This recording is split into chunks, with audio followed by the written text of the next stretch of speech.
Okay, good morning, everybody. Welcome to our conference titled Europe's Constitutional Stress Test, Judicial Resilience in an Age of Populism. In particular, first and foremost, the warmest welcome for our speakers. They come from all Europe and over the world, and they show a great enthusiasm from the very beginning for being here with us these days. So thanks, Michael, thanks, Wojciech, Paul, Luis, Johan, Matteo, Giuseppe, and Eleanor. Thanks so much for being here. Also, thanks to all the audience, all the students, professors that are here at UPF in the Calzamiglia room, and also thanks to Juan Ignacio and Maite, that you are online from País Vasco. Thanks also for being here. They are members of the Judipop research project. Well, I will be very brief in my presentation. I want to contextualize the conference in our research project, Judipop, and then outline a little bit the structure of the conference. This event is our international conference of the Judipop research project that is called Populism and Judicial Power, the Challenges for the Constitutional State. It is a research project co-led by Alejandro Saiz-Arnaiz and myself. And this conference is also supported by the Jean Monnet Chair of Professor Alejandro Saiz-Arnaiz and also the CREA project on judicial independence led by Professor Aida Torres Perez. The project, the Judipop project, pursues to explore the relationship between populism and constitutionalism. I think that, and is focused on courts especially, and we don't need any word for the justification of this project and the relevance of this project nowadays. Still, this project is 3 years lasting, and still it is a very relevant topic, and populism, it is a challenge for our democracies still nowadays. No, in this project are part researchers from the UPF, and also format seminars tackling some issues in relation with populism and constitutionalism and courts. We had also a big conference, but for the researchers of Judipop, of the research project. And this is the first time that the project is opened in the third year for international scholars. And it is very important for us to have your expertise and that you are here for sharing your knowledge with us. Let me say some words about the structure of the conference. We have 3 tables with 3 speakers each. You will have also, especially from the audience, both here in the room and online, to participate especially in the debate. So please ask questions in the debate after the speeches of the 3 speakers for each table. We will have one table that is much more conceptual, exploring populism as a theory, movement, reaction, confronting constitutionalism, and also putting courts in the center. So this clash between constitutional and populism, it is for the first table. And then we will have, in the second and the third tables, zooms of this clash at the EU and Council of Europe level. So the idea in all the conferences is to explore constitutional pluralism in action against this powerful counter movement, in words of Paul Blocker, that is populism. So how the EU, the Court of Justice, but beyond that, and how the Council of Europe, the European Court of Human Rights, but beyond that, have been mobilized against populism these years. And for the reason, the title of the conference in that way. Populism has put under stress our European constitutional pluralism structure that we have known during the past decade, we have created during the past decades in Europe, and courts have been in the center of this stress, of this struggle, suffering courts from capture, especially, and also used as a tool for mobilization against populism, and then as a source of resilience in that way of constitutional democracies. Let's explore all these ideas with these amazing speakers, and I hope that you will enjoy the conference. And thanks again for being here. The members of the first table, if you want to come here, Michael, Pochnik, Paul.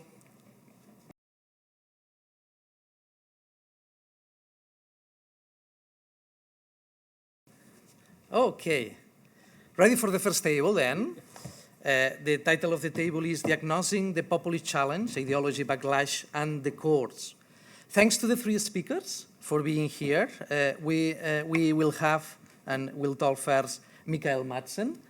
He is professor and head of the Center of Excellence for International Courts and Governments in Copenhagen. He has researched intensively on the relationship between national, international courts and focused a lot on international courts. It's a pleasure to have you here, Michael. We will have Wojciech Sedursky. He is Callas Professor in Jurisprudence at the University of Sydney. Well, he is one of the best specialists in Polish experience on populism, so it's great to have him here. And then we will have Paul Blocher. He is professor in sociology at the University of Bologna. He's one of the leading scholars on conceptualization of populism, so it's a great honor also to have you here with us. No? Well, as I said to you, this is a table, quite conceptual table. We want to understand better populism. It is difficult to understand in that way populism. No? It is a theory, movement with its own language, theoretical framework, legitimation, and so on. So it's original by itself, or maybe not. Populism is something that is not new. It is between constitutional structures and then shares the language of constitutionalism and borrows language of constitutionalism and then manipulates constitutionalism. So it's difficult to tackle and to conceptualize in that way populism. Whatever is the case, the relationship between populism and constitutionalism is so relevant and is paramount. And between this relationship, we think that the courts are completely in the center. Courts are instrument of both, in words again of Paul Blocher, of maybe movement and counter-movement, that is constitutionalism and populism in that way. For populism is so important, courts. They are seen first as an obstacle and then captured. It's important for populism. But then they are going to use as a tool afterwards for achieving the goals of populism.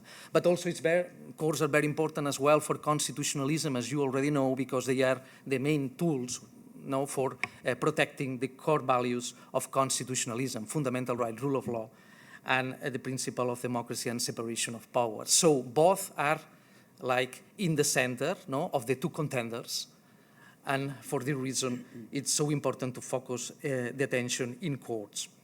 So let's explore that in this table. We will have approximately 30 minutes of talk, between 20-30 minutes of talk by each speaker. We will have first two presentations, and then we will have a coffee break, and then we will have the third presentation and then the debate. Okay? So, Michael, the floor first is yours. Thank you very much, and a warm thanks to the organizer of this event. It's an honor to be here. My talk is titled Backlash, Populism and International Courts, but really it will be about internationalism, sovereignism and populism using the case of international courts as empirical illustration. The reason for that is that the moment we move to international courts, we have a particular analytical challenge with regard to populism. That is that there is a host of anti-internationalist politics associated with international courts that states might pursue that are not necessarily populist in nature, and they are more baked into the very history of international law and in international courts. So the moment we move to this international level, we need to consider that as well. And what I will argue here and also demonstrate is that there is sort of an original schism between sovereignism and internationalism, which is observable all the way back to the drafting of the Permanent Court of International Justice. And the reason I emphasize that is that not all backlash or pushback against international courts is driven by populism, yet some clearly is, but some of it is also driven by a form of sovereignty politics, which is very hard to pinpoint sometimes because it might have elements of populism and it might not. It might be about something more or less different. I'll say a little bit more about that in a second, illustrate a bit from the drafting of the permanent court. But the main point is that there is, in a way, a different layer to the analytical object the moment we move here. And the way I will illustrate this is I've used some empirical cases.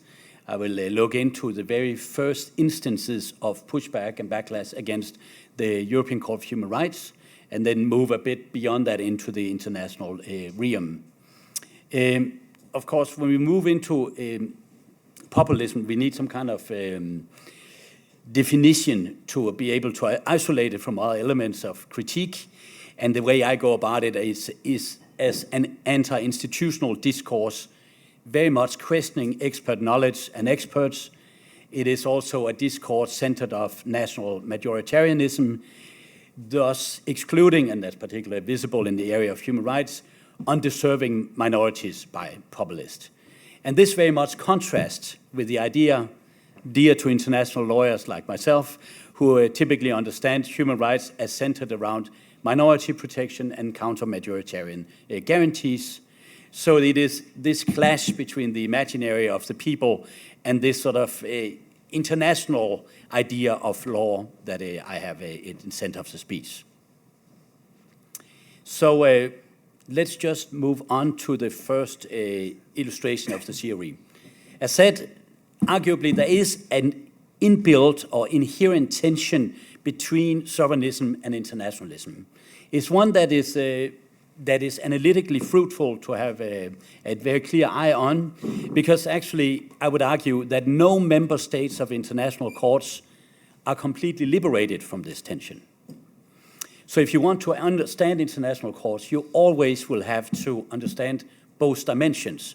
You will have to get, in a way, what the French will call a double regard on the very institution. And that is simply due to the fact that states themselves are slightly schizophrenic in their engagement with the international courts. To illustrate it very, very simply, when the Permanent Court of International Justice was drafted in the late 1910s, you will find that some of the original member states, for instance, my home country, Denmark, or the Nordic states, very much were seen as the internationalists. They were seen as the small states that had a clear interest in buying into international institutions because they would get more leverage at the international level out of the principle of international law of the equality of states. There was also something normative about it. There was an interest in locking in a certain vision of the world in terms of governance. So there was an internationalist dimension to this, very clearly, and it's very clear in the case of the Nordic states, but it's not only the Nordic states. A host of Latin American states pursue a similar agenda. My argument, though, is that if we understand, for instance, Sweden, Denmark, and other states as only internationalists, we get a very optimistic yet completely naive account of what was going on. Because if we take the very same empirical illustration, and here we can take Denmark as a case in point, you will also see there's a deep element of sovereignism in their behavior.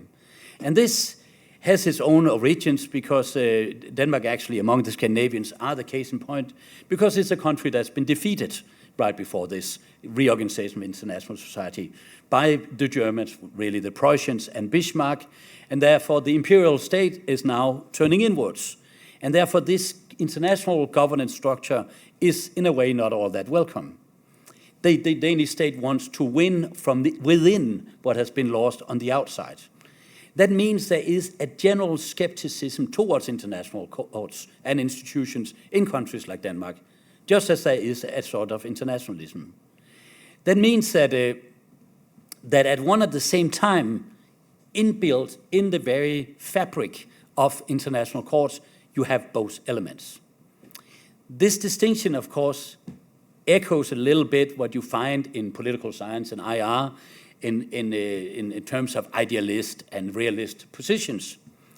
But my point is a different one than that of IR scholars. It is precisely said before, it is a necessary double regard on the very questions of international courts to reveal this schizophrenia of many member states when it comes to international governance. So that means that international courts from the get-go in the beginning of the 20th century are marked by these two elements. And I'm not talking about populism yet. I'm talking about a very strong element of sovereignty politics that, of course, later on starts connecting up with populist politics. And the easiest way, in a way, to illustrate this is simply to take some cases. And if we go to the European level, we all know here, of course, the very first case before the European Commission is a big bang. It's the Cyprus case, interstate complaint from Greece against the United Kingdom. And it is an interesting case because it's really about the end of empire. And it's about an island that is not only a crown colony, it is also a crown jewel, in the British foreign policy establishment. And if we analyze very carefully this case and see how the British establishment, particularly the Foreign Office and the Colonial Office, reacts towards the pressure mounting, we find that they do a lot of dirty tricks. There is no end to the amount of dirty tricks possible in the Foreign Office, but at no point does this link up with populist politics. It is diplomacy in its dirtiest form, but it's not populist. It is very deliberate. It is done by some of the best lawyers you can possibly imagine, some of them later becoming judges at the European Court of Human Rights. So basically, it is an important case, but it's not a populist case. If we go a little bit forward in time, then we get perhaps the first case where populist undertones enter into European law and courts, and that is the Greek case. Again, an interstate complaint, this time launched by the Scandinavian countries with the Netherlands against the Greek colonials. And as we know today, the effect of the case was that the Greek colonials turned their back to the European Convention system. And they also left it with a tirade of words that the European Convention was against Hellenic values. It was constructed against Greece, according to the colonials. So here you have the first element of what later becomes very sort of defining for populist politics towards international courts. It's the national values, it is anti this particular form of governance, and so on. So here you can definitely say the sovereignist card is played very heavily, but it also links to something. And it is probably the closest you will get to populist politics in the early cases. Then we move on. Another famous case, the Tyra case, is one I always use for my students. It's about, whether corporal punishment is, inhuman and degrading treatment under Article 3 of the Convention, when you get as a pupil a punishment by this man in the picture with 3 strikes of the birds. Of course, inherently something that's been done in British, in the British Empire, across the empire, but also in mainland Britain, for decades. And as you know from the judgment, Fitzmaurice, the English judge, evokes all the many times he had been spanked throughout his schooling, as a justification of this very way of going about it. The question is again for us today, what is the reaction in Britain to this? Well, first of all, it takes place on the Isle of Man. So it's in mainland Britain, actually, this is not very widespread at the time. So it is sort of complicated, and the case actually at the British level becomes a case of empire. Because if the Brits sort of do not defend the Isle of Man, they are not defending the empire in Strasbourg, meaning that all those other islands where similar, practices are present, and that is across the Caribbean this time, and it is many other places, that would mean that there would be an anti-imperial reaction. So again, if we analyze very carefully the Tyra case, we realize that the reaction, again, in the Home Office and the Foreign Office is about saving empire. It is about how should we react, and the conclusion is we'll have to defend them. So we defend Isle of Man to show that the UK is taking care of the interest of the entire empire, even though the very practices on the Isle of Man are not followed in mainland Britain. So again, is this a case of populism? Probably not. Again, it's expert legal expertise mobilized to get some foreign policy objectives that are, fair and square if you want to have a construction that is known as an empire. We move on, again, another British case. They tend to be all British this time. It is the Northern Ireland case. And this is about the interrogation strategies used by the British security forces in Ulster, where, of course, they interrogate using techniques, the 4 techniques, which, are allegedly a form of torture. Again, the case goes to the Commission. The Commission finds that it is indeed a violation of the prohibition of torture under Article 3, and then the case goes before the court. There is an interesting twist in this case. That is that the court finds that it's not torture. It is only inhuman and degrading, which is important for the politics of the case, because the Brits, in a way, sees this as a win.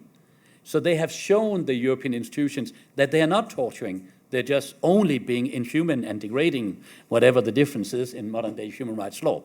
So again, a case that potentially could have been explosive in terms of a populist reaction because of the situation surrounding Northern Ireland at the time is actually again turned into this legalese and expert game of different categories of law.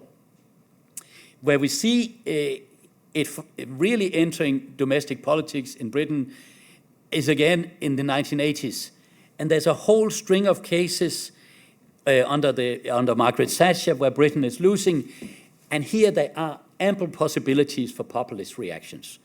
And it is also very, very close because Thatcher is, of course, running on a platform of traditional values, and then the court comes in. There's another corporal punishment case coming out of Scotland. It is not as grave as the Tyra case, but nevertheless. And here you get the first reaction that they should not teach us our cultural values. But ultimately, as an anti-institutional discourse, if we understand populism as then, it is not there. And as I mentioned in a seminar a few weeks ago here, 2 weeks ago, the reaction from Margaret Thatcher to the European Court is not to pull out. It is to tell the court to pull back. So the UK is not contemplating leaving the system. They're telling the system, maybe you should take a chill, so we can all stay in. But it's not going into the big populist discourse. So we have to go further forward in time to really find something that has that dimension. A final case from the 80s is, of course, about the Conseil d'État, about the Commissaire de Gouvernement, which are the sort of general advocates of the Conseil d'État in Paris. And the big question is whether this is violating Article 6. And here you again have a perfect storm, if you wanted to have one. So this court in France, in Strasbourg, is telling Paris that the way they operate the court system is against the rule of law. A country that to a large extent they claim they have invented human rights is very much the perfect place to create the populist response. What happens again is it becomes highly technocratic. The Conseil d'État plays a fairly arrogant card, telling the European Court of Human Rights that they have probably misunderstood the undertaking. It is not about uniforming European law. It is about finding, a differentiated system of collective guarantees. And ultimately, the court, rather than, trying to evoke the populist card, invites the European Court to come to Paris, allegedly to meet a real court, to learn how to be judges, So again, it's arrogant, but it's not populist. When we move then into more recent time, of course, we see something that is very, very different. And that is, of course, Orban. I think he's a very interesting case here because he has, famously stated that judges and courts lack the necessary intellectual capabilities for the liberal state structure he's pursuing. Of course, that is perfectly true. That is a liberal structure, the courts and the judges, and that is at odds. Again, we find statements from the PIS in Poland that also echo very similar elements. I'm not going into that because I know I have Sudursko sitting here, so I just move on. But what about, at this very moment, what about the old democracies? So far, I've argued that both France and the UK did not go into populist politics when they really had the chance. But what about in recent times? Well, as we all know, the whole road towards Brexit, in a way, started in Strasbourg. At least it's a marriage between British Euroscepticism and the idea of leaving Strasbourg. and of course a movement that in a way started with Theresa May stating that the UK should probably pull out of the European Convention, eventually became the Brexit package, where they pulled out of the EU instead, yet stayed in Strasbourg. So this idea that you start floating in the UK, that you could actually leave this if you want to, is where the anti-institutional discourse sets in. And that is, if you use my definition, a defining moment. When David Cameron then adds that the European Court of Human Rights makes him, I quote, physically ill, I think you have made it. So this, the question is, of course, whether this criticism then of European courts then has a spillover effect back into mainland Britain and other places. And I would argue it does. Because in the famous Brexit ruling of the courts in London, of course you get this front page of the enemies of the people. I mean, it cannot be articulated more perfectly in populist language, So thanks to the Daily Mail, we have that. So it is also unprecedented to attack English judges in this way. There's a long history, of course, in Britain of making fun of judges, which is fairly easy, frankly, when you look at them with their wigs on. And there is, anyone as old as me had seen British, series on TV where you're mocking the legal system. That's a long tradition. But there is no tradition of doing precisely this. So what you find is this sort of majoritarian discourse of the people against the institutions and the courts. And I would argue that this particular instance is directly linked to the discourse you had about European courts. What about then the number one rule of law country in the world, Denmark, where I come from? Well, no better.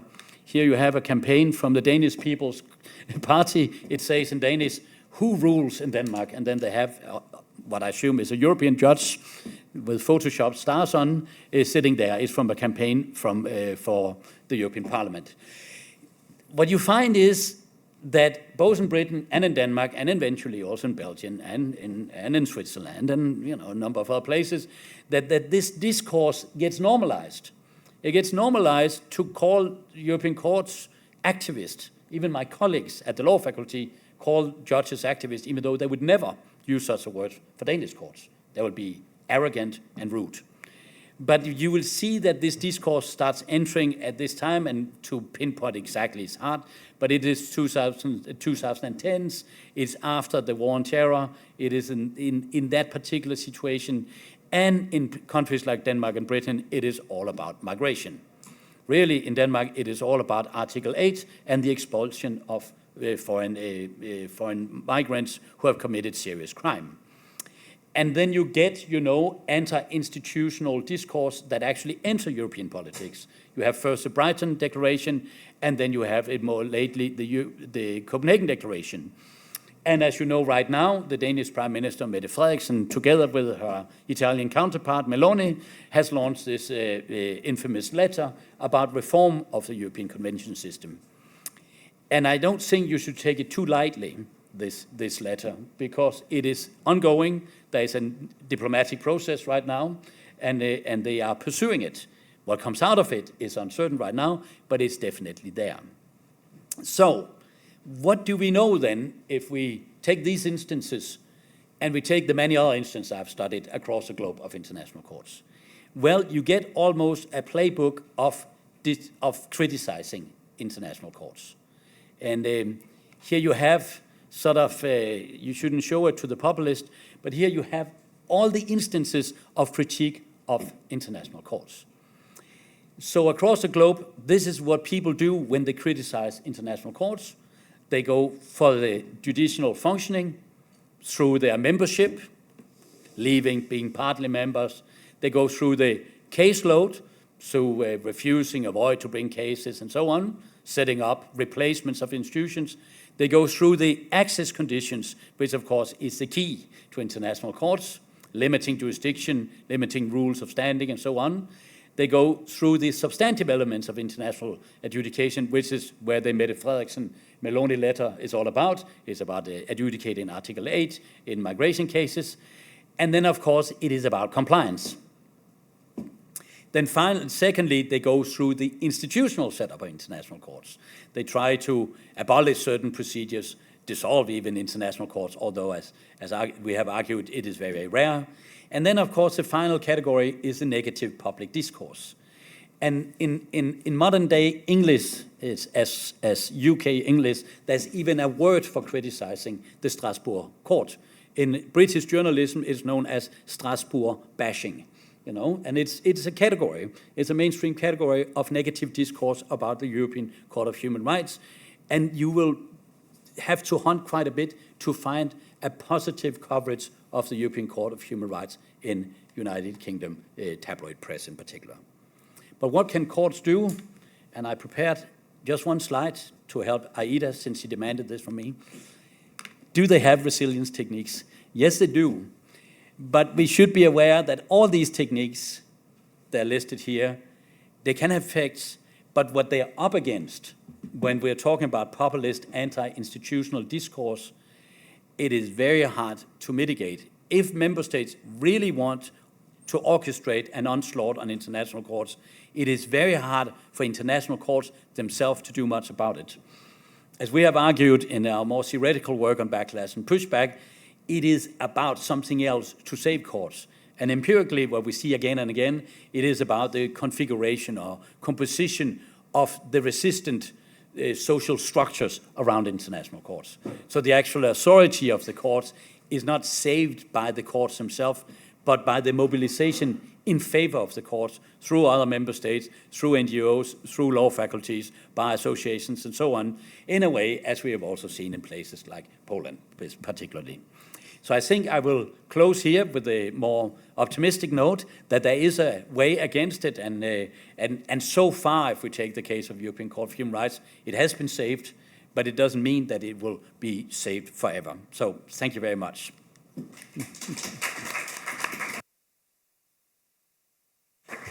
Thank you, Mikael. You did well with the time. So nice, so nice. But Jack, the floor is yours. Thank you. So, what do I do? Thank you.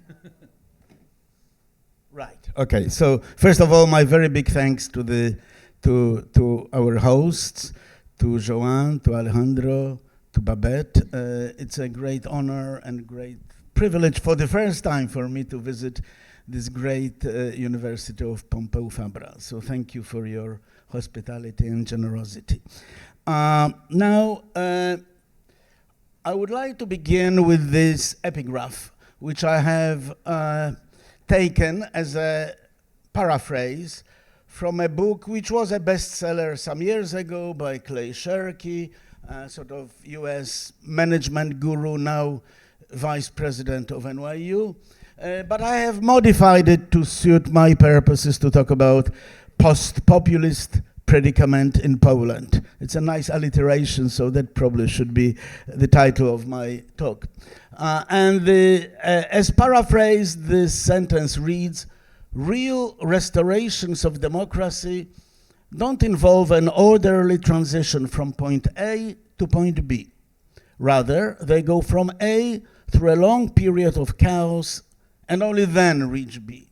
In that chaotic period, the old systems get broken long before new ones become stable. And to put it as shortly as I can, Poland is precisely in this chaotic period between A and B. I'm trying to move.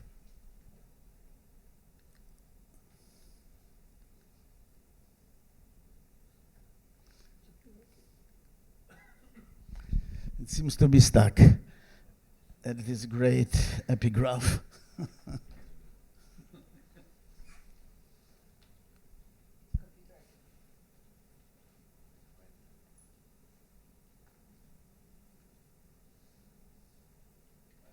Yeah, okay. Right. So let me first introduce this concept of U-turn democratization. That is a restoration of democracy after a period of autocratization. This concept of U-turn has been helpfully introduced by VDEM scholars in an important article in Democratization Journal. And basically it is about countries in which a period of autocratization, not autocracy as such, but autocratization after prior period of democratization is halted and stopped, and democracy is being restored. And some of the cases in recent years of this U-turn, of restoration or return to democracy, are Brazil, Poland, Ecuador, Zambia, Senegal, and several others. So this is really, this is something which is a test for quote-unquote breakdown resilience. And it shows that democratic breakdown does not necessarily prevent a return to democracy at a later stage.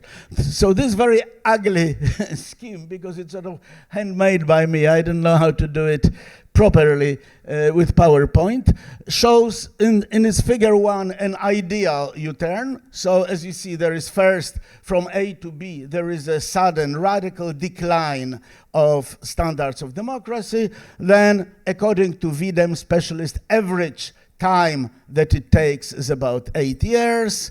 And then from point C, there is an upwards movement and restoration of democracy and hopefully return to previous standards of A, or even improving on these previous standards. Now, figure 2 shows imperfect U-turn, which approximates us to Polish case. That is, yes, there is a restoration of democracy, but very partial. So the democracy is much more vulnerable and fragile than the ideal U-turn would suggest. So after the democratic elections in 2023, which I will return to in a moment, there has been a restoration of Democrats in government by the coalition presided over by Donald Tusk. But the status quo ante of 2015 has not been restored due to the then persistence of president representing PIS, that is the main populist party in Poland. And figure 3, again, approximates us to the current state of affair, whereby this imperfect restoration, this imperfection has been, so to speak, frozen or petrified, and that is at point D, 2025 presidential elections. And at present, there is this very, very uneasy balance at a very low level of democratization or redemocratization. And for the future, for after 2027, when we'll have the next parliamentary election, and there is very little chance of snap elections, so one may assume it will be 2027, there will be 3 possibilities. There will be the most optimistic possibility, E, that is movement towards redemocratization, if current democratic coalition remains in government. Something I should add is extremely unlikely, but one has to be optimist. The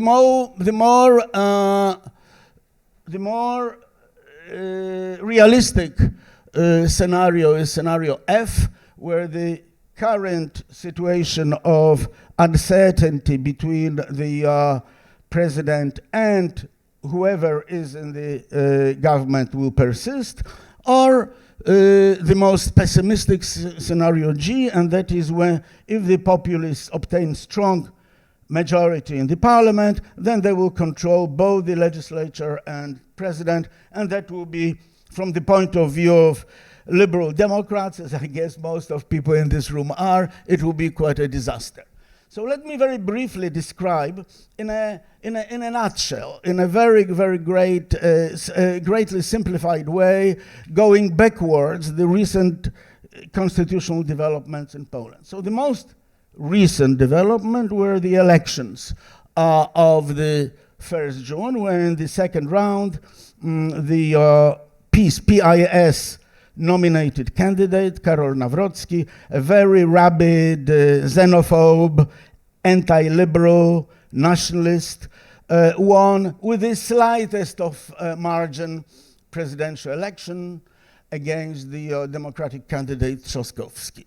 Now, in terms of immediate reasons for his victory, was a relatively low turnout of voters in the second round, or to put it more specifically, a very high mobilization on the right-wing side of Polish political scene, and a weak mobilization on the left liberal side. So the turnout compared to 2023 was lower, and this difference between, if you like, this excess over current turnout compared to the previous turnout was decisive for Nawrocki's victory. However, of course, the reasons are much more deep than just the electoral phenomena. It is mainly about general, on the one hand, disenchantment with the Tusk government, with the record and achievements or non-achievements of the Democratic coalition between 2023 and 2025. In fact, between December 2023 and 2025, so it's just 1 hour and a half. And also the general very strong shift to the right.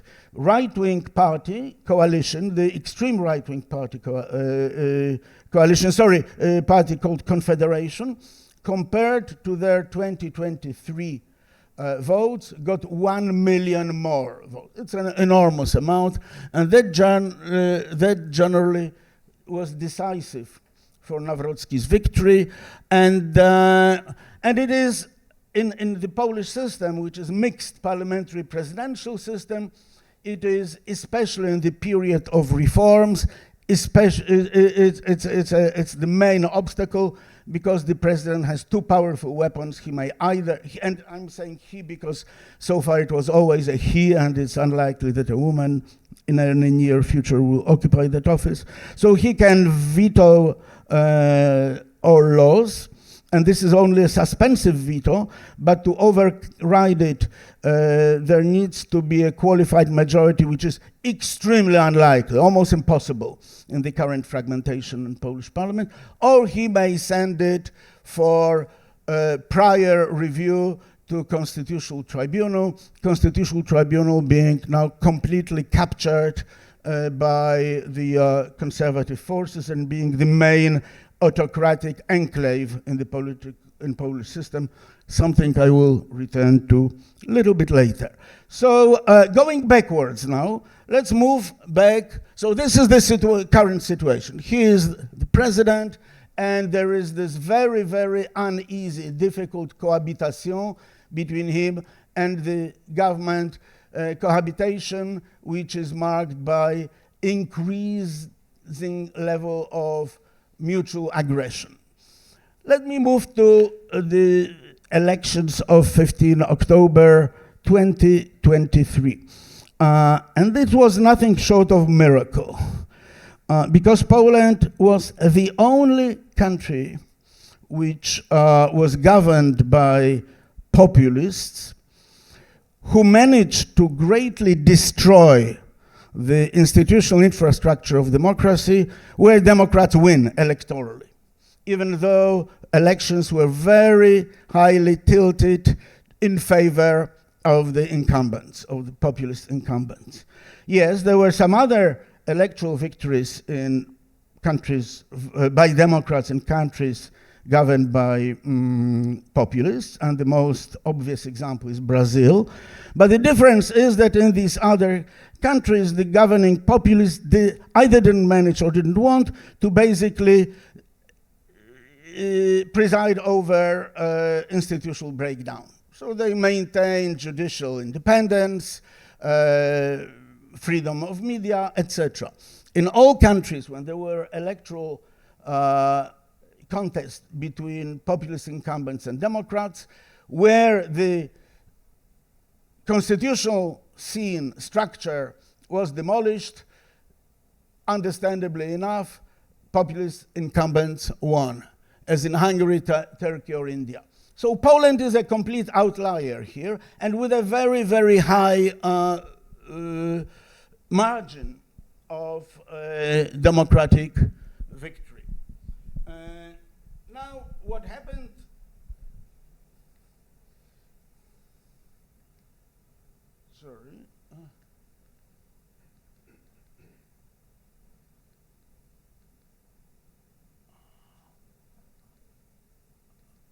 I am stuck now with this. Okay. Yeah, thank you very much.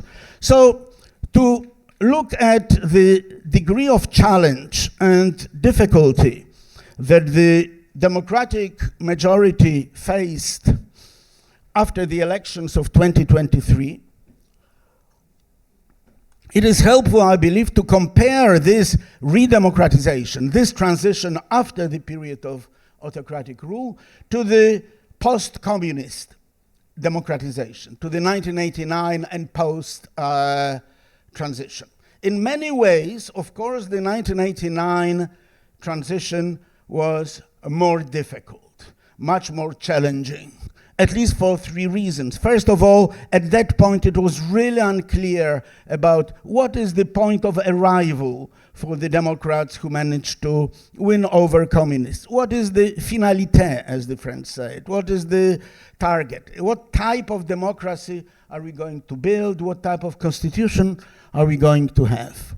There was no constitutional blueprint because the constitution in force at the time was the old communist constitution, which basically was not worth the paper it was printed on, and there was no supranational embeddedness of Poland in any European democratic polity, either Council of Europe or the European Union. But strangely enough, and for our discussion today much more important, I think, is that in other important ways, the post-communist transition was almost easier than the post-2023 transition. First of all, because currently we have in Poland very, very deep and very toxic polarization of almost division of the society into two warring tribes, something that definitely wasn't the case when post-communism was falling, where basically everyone, including members of Communist Party, including communist leaders, knew that the only force that keeps that old irrational and in many ways inhuman system together is the Soviet Union and its power over Poland. So there was a relatively high consensus. This old system must go. The second related point is that in the current transition, there is zero cooperation or loyal collaboration from those who lost election in 2023, from the ancien regime. Just to the contrary, they keep undermining and challenging legitimacy of the Tusk government, something that wasn't the case after 1989, where communists basically collaborated with Democrats in exchange for maintenance of their various privileges and wealth. There are very massive vested interests in Poland currently, which are interested in returning to the pre-2023 government, to PIS government, mainly due to the systemic corruption which was in Poland then. And another thing is what I would call certain degree of quote-unquote invisibility of anti-democratic breakdown that PiS was presiding over. And that had to do with three main characteristics of this breakdown, which I have described in some detail in my book on Poland's constitutional breakdown. First of all, that it was incremental. Even that was relatively fast. It didn't happen overnight. It was incremental, and it had different speeds when it came, for example, to civil service, as opposed to public prosecution, as opposed to public media, as opposed to courts, etc. So it wasn't like one sudden episode or event which may be identified as the moment of sudden collapse of democracy. Secondly, because the most pernicious aspects of this breakdown were not related to any single step. Like, okay, now we have some problems with the appointment of new constitutional judges, but rather that it was a cumulative effect connecting different breakdowns of democracy and rule of law in different fields. And in order to realize its truly toxic effect, one has to connect those various dots, which for external but also internal observers often wasn't obvious, and the usual answer to liberal Democrats who were alarmed about it was, well, don't be paranoid, don't be hysterical. Some of similar things happen elsewhere. Yes, but not en masse, so to speak. And the third one was, probably most important for constitutional and other public lawyers, is that, formally speaking, the institutions were left intact. So it wasn't like Chavez, who basically created new institutions at the ruins of the old ones. The old institutions were maintained, but they were hollowed out. And this institutional hollowing out had the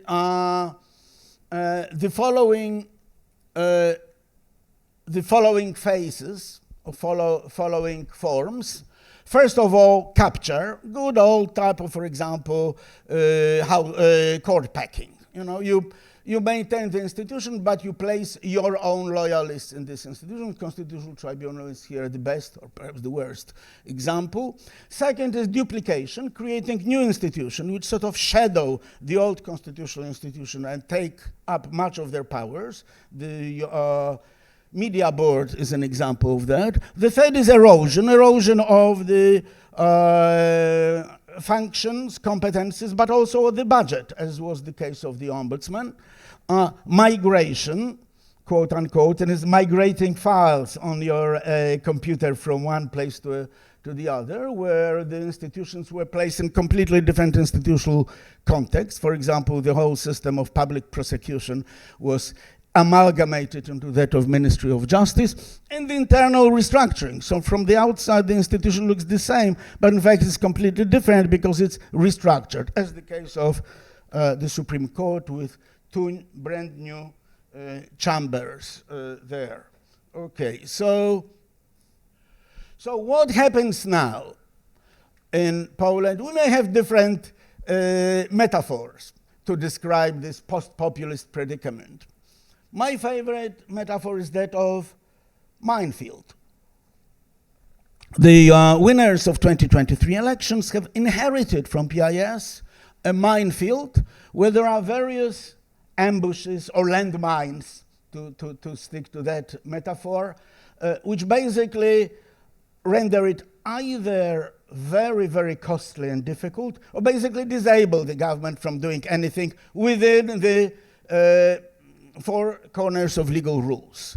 And these landmines have been described by, in an article not yet published, but which I hope will be published soon, by Christophe Illion and two other authors, as autocratic or authoritarian enclaves. So you have a by and large democratic system with democratically elected parliament and the government formed by the Democrats, but within the system you have plenty of enclaves of the old system, and they basically are entrenched in such a way as to persist even though the party that had nominated them in the first place have been defeated in the election. So their entrenchment is almost of a constitutional nature. It's so difficult to remove them. And because Polish democratic majority, just like the previous populist majority, does not enjoy constitutional majority, within the constitutional system, it seems that there is nothing they can do about it. Or so some lawyers believe. So what does this situation of authoritarian enclaves, of this minefield, what does it mean for the principles of the rule of law? It may be, and another metaphor is very popular in this context, that restoration of the rule of law in countries such as Poland today is basically like rebuilding a ship in the open sea. You cannot start from point zero. You know, like prosecutors have to do all sorts of things. You know, there are robberies, there are murders, but in addition, the whole system has to be fundamentally repaired. And here we have the question which is often asked in this context, but can you restore the rule of law while violating the rule of law? Okay? Gabor Hau, my good friend, had an article so entitled in Verfassungsblog, and that became a popular mantra, basically saying that the rule of law restoration must respect the principles of the rule of law. Otherwise, it becomes self-stultifying. You simply are doing exactly what your predecessors were doing, except that with a politically different vector. I'm against that type of philosophy. I believe that the rule of law cannot mean sticking to the statutes which themselves are breaking or breaching the Constitution.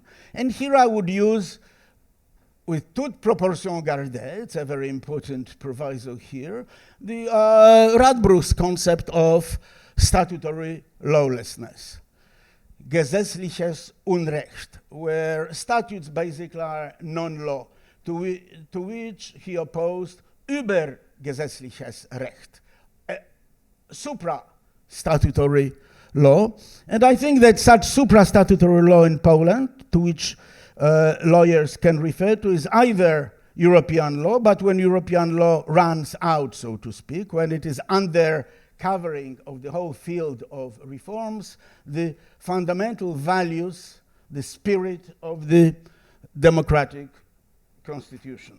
I'm coming close to the end. I just want to say that, unfortunately, Venice Commission, which for people like me and many of my colleagues have been this northern star, the standard-setting institutions for democracy, has been relatively unhelpful in its post-populist opinions. It has handed down 4 opinions, 2 about Constitutional Court, 1 about National Council of Judiciary, and 1 about common courts. And it keeps repeating the mantra that, I quote, any measure taken with a view to restoring the rule of law has to meet the overall requirements of the rule of law. And in this way, they have issued critical comments about new law proposals, first by Adam Bodnar, whom some of you may know, who is also a law professor, and currently by Waldemar Żurek, who succeeded him.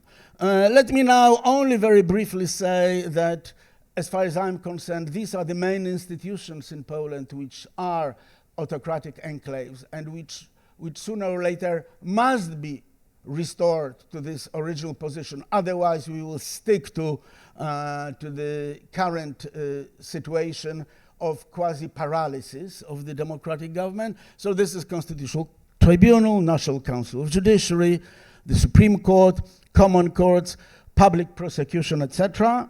And if it doesn't happen, what we will have is something that, in the moment of despair and pessimism, I don't know, maybe I wasn't too sober at that time, I have coined a concept of this Sisyphean democracy, that basically democracy in Poland, or Democrats, remind us of Sisyphus, whom, as you know, without any success, kept pulling this big rock and as he was reaching the hill, the angry gods were throwing it back. Let me read, without developing, and I'll be happy to come to it in the Q&A, 10 lessons which I suggest may be drawn from the post-populist predicament in Poland. The first one is that U-turn democratization, such as in Poland, may in fact be more difficult than a standalone democratization. That is, democratization which doesn't follow the process of autocratization, that societal support, as seen in the election results of 2025, for re-democratizing government after U-turn cannot be taken for granted. There are too many vested interests, but also sentiments, emotions, identity-oriented things, xenophobic views, which somehow mean that the the majority of public opinion favoring Democrats is very fragile. There are various what political scientists call veto points in the institutional system, which may turn out to be toxic. Depolarization, which is the usual slogan of Democrats. You have to depolarize. You have to depolarize. To which I say, yes, but not before you consolidate the institutional system. Depolarization without consolidation risks perpetuation of autocratic enclaves. Non-elected institutions, such as courts, such as various regulatory bodies, etc., are crucial for the fate of democracy. This mantra, you cannot restore the rule of law while violating the rule of law, is quite misleading and maybe a recipe for paralysis. On a more positive side, the state's embeddedness in a regional community of values, the EU. I haven't mentioned the EU impact at all, but it is very meaningful and we can talk about it later. When it comes to Council of Europe, well, European Court of Human Rights has handed down some very important decisions, including in Jurek, but also Wałęsa pilot judgment, which is incredibly important as a support for Polish Democrats. With Venice Commission, I have my doubts. The unity of democratic coalition which brought this new government is absolutely crucial. One reason for the current weakness of support for Tusk government is that coalition almost broke down almost a moment after they won the election. Temporal factors, that is, it's not only what you do, but how fast you do and in what order you do, so that both the speed and sequence are absolutely crucial for post-populist predicament. And the last point is that there is an ever-present temptation for the democratic government of populist slippage, that is of basically parroting or repeating the policies that populists had in their government. And if that's the case, and very often Tusk does it, for example, when it comes to migration, things like that, if post-populists will be parroting their populist predecessors, then many Democrats will, before going to vote, will ask themselves the question, why bother? Thank you.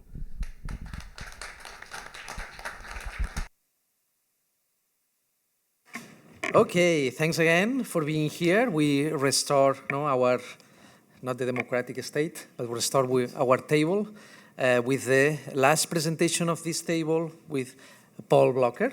So the room is yours. Thank you so much, and thank you so much for inviting me to this really exciting conference. As usual, I'm greatly embarrassed having to speak after two major legal experts. I'm not a lawyer. I don't have any degree in law. I'm one of these sociologists that soon will be probably out of business. But I still try to say things about law that I hope might make some sense to you. And notice also that in the title I don't use populism because, well, I've always been uncomfortable with the term populism. And in this particular case, it just doesn't work for me in the sense that if you look, I think, into serious debates of populism, you would need to recognize certain types of populism that don't exactly articulate the things that I'm going to talk about right now. So in certain ways, what I will be doing is trying in a way to tease out, let's call it ideological dimensions to certain positions which I guess you could accurately call forms of right-wing populism, but which then I relate to an ideological dimension of conservatism, a conservatism of a very specific kind. And well, I find it really a wonderful coincidence that Wojciech is here, because part of what I'm going to talk about is going back to my days at the UI when Wojciech was a professor there too, and I worked a little bit with a colleague of him, Christian Jurges, who unfortunately passed away recently. And it taps into some sociological analysis of what I call here heterodoxy. And so if the other talks already tried to put the problem into longer time frames, and in both of the talks I really loved them because I thought they really showed how important the historical picture is, I'm probably going back even further and using a sociological work on the role of, let's call it indeed, heterodox movements in modern times, criticizing, attacking the established order. And I think it makes a lot of sense to put the current situation into this more historical time frame. And so I will briefly first talk about illiberalism.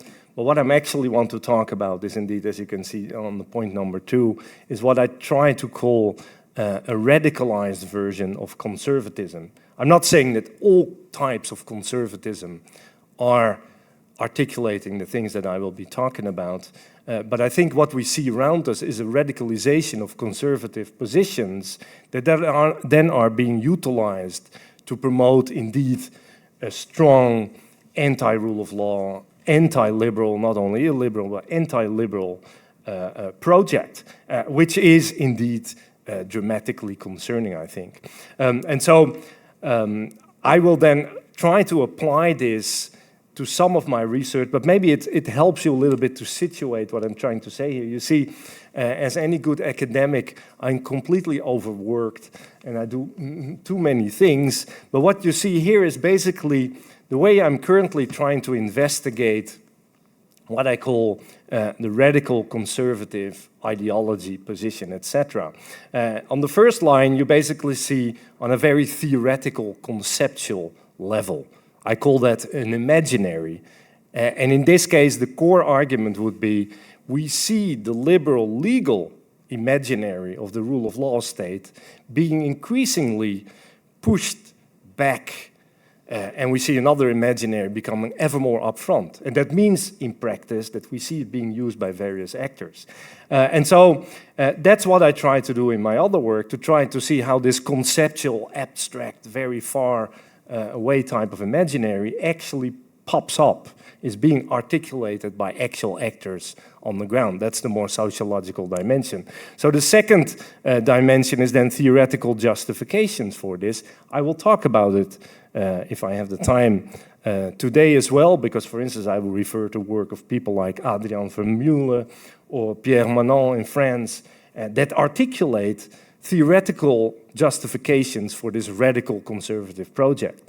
And so it does provide ideological components to a project that indeed populists tend to often put into the political center of various, by now almost any society, democratic society we can think of. A third level is indeed, and I won't talk about it today, is looking at much more practical knowledge being promoted by think tanks. Think of the Matthias Corvinus Collegium, actively promoted by Orban, etc., and how they try to endorse an agenda around radical conservatism. A fourth level is, and this taps into Michael's discussion, and I think we'll talk about it in the afternoon as well, is actual case law, is actual jurisprudence, is around processes of litigation, and I should say more properly here, amicus curiae interventions, where, for instance, the European Court of Human Rights, we see ever more right-wing, conservative actors trying to influence the argument. And of course, you would need to detect also what happens after judgments, and what do the actors do then, etc. And then fifthly, this is one I have in my desk drawer because I haven't been able to work on it yet, but I think we need to link this also with a much more underground analysis of what one could call a social psychological dimension, which taps into, why do people buy into this type of argument? Why do you accept strong arguments of hierarchy, of heteronomy, of dehumanization of particular groups in our society, etc.? And yeah, on the left, you just see, if you're interested, some of the things I've been publishing, or one of them is coming out soon in the Hague Journal on the rule of law. And so, why would we need to do this? What sense does it make to sort of historically zoom out, use complex terms like heterodox protest movements, etc.? Well, I think there are a couple of benefits by doing this. First of all, it helps us rethinking about where do these actors, movements, etc., where do they position themselves with regard to modernity, you might say. And that's exactly the debates we had in the early 2000s at the European University Institute. And in my view, indeed, we can indeed situate and understand better what is being articulated by radical conservatives if we put them in the mix of against Enlightenment ways of understanding modernity and tapping into the classical romanticist, counter-revolutionary position. But, as we'll see maybe in a second, in a much more radical way, in some sense. It also, and this is, I'm basically stealing Wojciech's argument here, I would say the default position of democracy is the Sisyphean one. It is always this impossible struggle. You can never reach a full-blown democratic system where everybody fully enjoys human rights to the fullest extent, etc. It will always be a conflictual situation. That's exactly what I use in a political sociology approach around these issues. And one thing I think that is really important to realize, and we are all aware of this, is that it's not anymore these, well, which indefinitely were called the new democracies in Central and Eastern Europe, which always already were a bit barbarian, let's be real. They've always been very, or at least part of their societies, Slavist, anti-European, etc. That's clearly not the case. This is something, as we all know, I think, plays out in any, what political scientists, I think, with a very problematic term call consolidated democracies. And of course, the US is the most dramatic example of this. But I don't know any public political debate in any established, another of those problematic terms, modern democracies, where we don't see a dramatic assault on the main components, justificatory components of a liberal, democratic, rule of law type of state. And so I think we need to recognize this. And that's one of the reasons I call this heterodoxy, because it seems to me that we see a broad global movement that is aggressively, most of the times, but also under the radar on other occasions, working to undermine the democratic liberal rule of law state. And so indeed this concerns the core as much as it concerns the periphery. Some of the authors I use here, one of them is an Israeli sociologist, Shmuel Eisenstadt. His work, I think, on heterodoxy, on protest movements, on sectarianism and fundamentalism is extremely important. Also, because it doesn't only show that we see here critical, initially marginal movements moving towards the political center, but we see also another dimension that is even more concerning, and that is forms of fundamentalism. Forms of totalitarian thinking, totalizing thinking, forms of what you could call, with reference to the French revolutionary experience, Jacobinism. And it also means that these are not anti-modern movements. This is modern all the way through. It's a very aggressive ideological position that it seems to me, and I don't have really a clear-cut evidence for this, but it's in the last 5 to 10 years or so that we see this aggressive articulation of certain positions ever more present. And well, indeed, the US case shows many of them, but we see it all over the place, it seems to me. Another sociologist that's extremely useful here is Jeffrey Alexander, who has been working for a long time on civil movements, but always in connection to what he calls anti-civil codes. And always, hence, in the sense of an ongoing struggle about, for instance, what civility really means. And so, as I said, I think it's really important to underline that there is a strong tendency in this type of radical conservative / right-wing populist project to promote a totalizing project that doesn't allow for any other truth than that is being conveyed by the radical conservative position. And linking this indeed to the law, and I think as Wojciech showed, really in a really interesting way, and also the enormous complexity of the Polish case, but I wonder if there won't be similar cases soon. Let's see what happens in Hungary next year, for instance. And that brings me indeed to the way these types of radical conservative actors, in relation often in concomitance with populist governments, the way they use the law.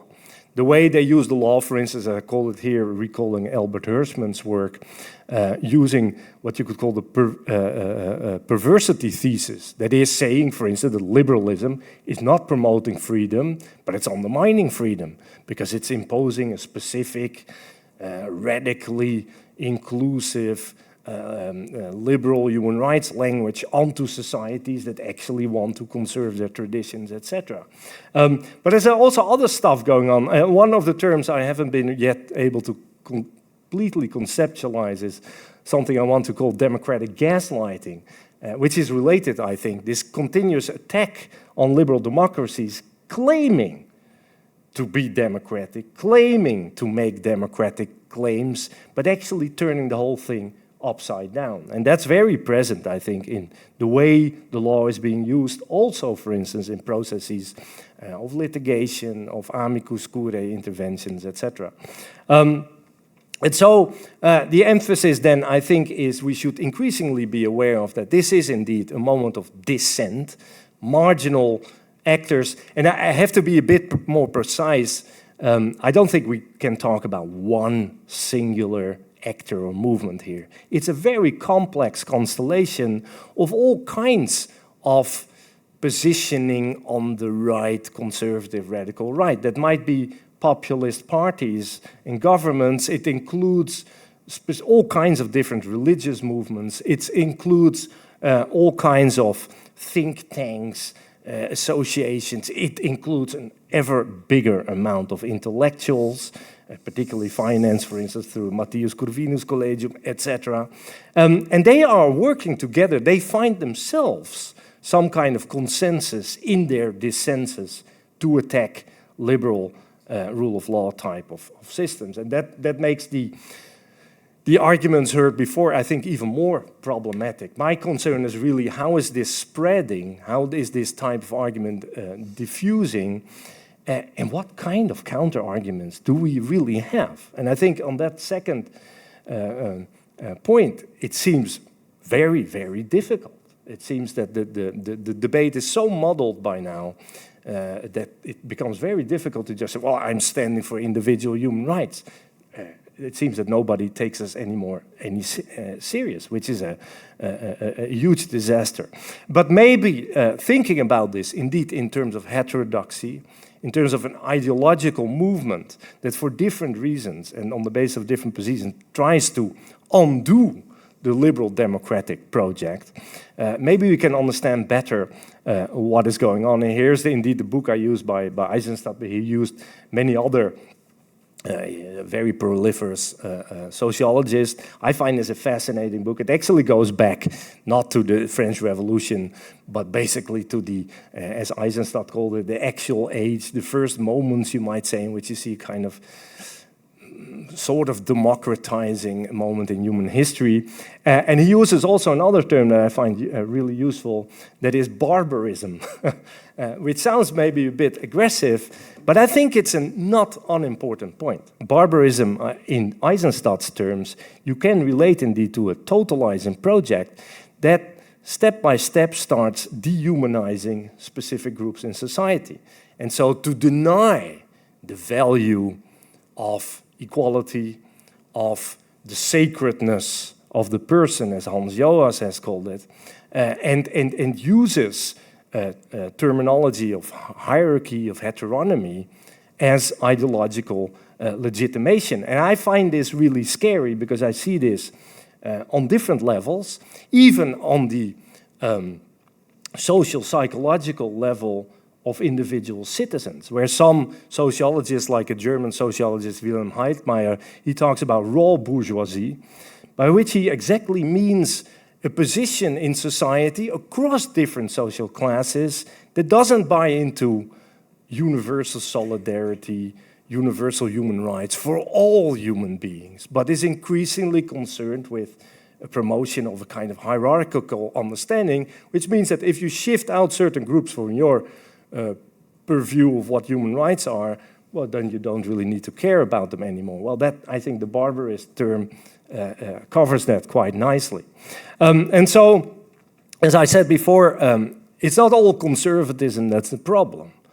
I'm not arguing this. I'm trying to weave into my argument, reading into older descriptions of the conservative position, like this wonderful book by Karl Mannheim from the interwar period of the last century, etc. But to tease out of that broader conservative strand, which of course also included, we saw Margaret Thatcher, for instance, or other traditional conservative parties, which by now have, I think, all of them captured by this much more radical conservative type of argument. And you could say, I think, that the conservative position has always been in tension with the democratic, revolutionary, emancipatory imaginary that emerged with the French Revolution, etc. But the radical version that we see nowadays plays on this much more than the, let's say, the modest status quo conservative position that you would see in traditional conservatism. And so the argument is really then that we see an attack on a democratic liberal interpretation of the core ideas of what modern society is about. And this attack tries to reconstruct the whole idea of modern society, not on the basis of what you could call autonomy, but on the basis of forms of heteronomy. It's not all of us make our own laws in an equal political community. It is rather we accept to be subject to certain higher extra social principles that we need to live up to be free. So a very collectivist interpretation of what freedom really means. And this also means, in most cases, as I call it here, forms of semantic closure, of not allowing for any kind of other arguments, by, for instance, tapping into very specific readings of natural law, like, for instance, Adrian Vermeulen does, or Pierre Manon does in his work on human rights and natural law. I probably don't have much time left, so I will speed up a little bit. But so I try to understand what is this radical conservative imaginary then that is in great tension indeed with what you could call the liberal imaginary. And here you see some of the components that I tried then to use in a more kind of applied, empirical type of work. I've been using this indeed for the books you see here on the left. I'm currently reading the book by Maximilian Krah,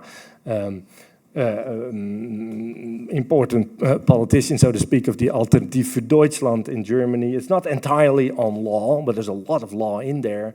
And I try to understand how this guy articulates the project, so to speak.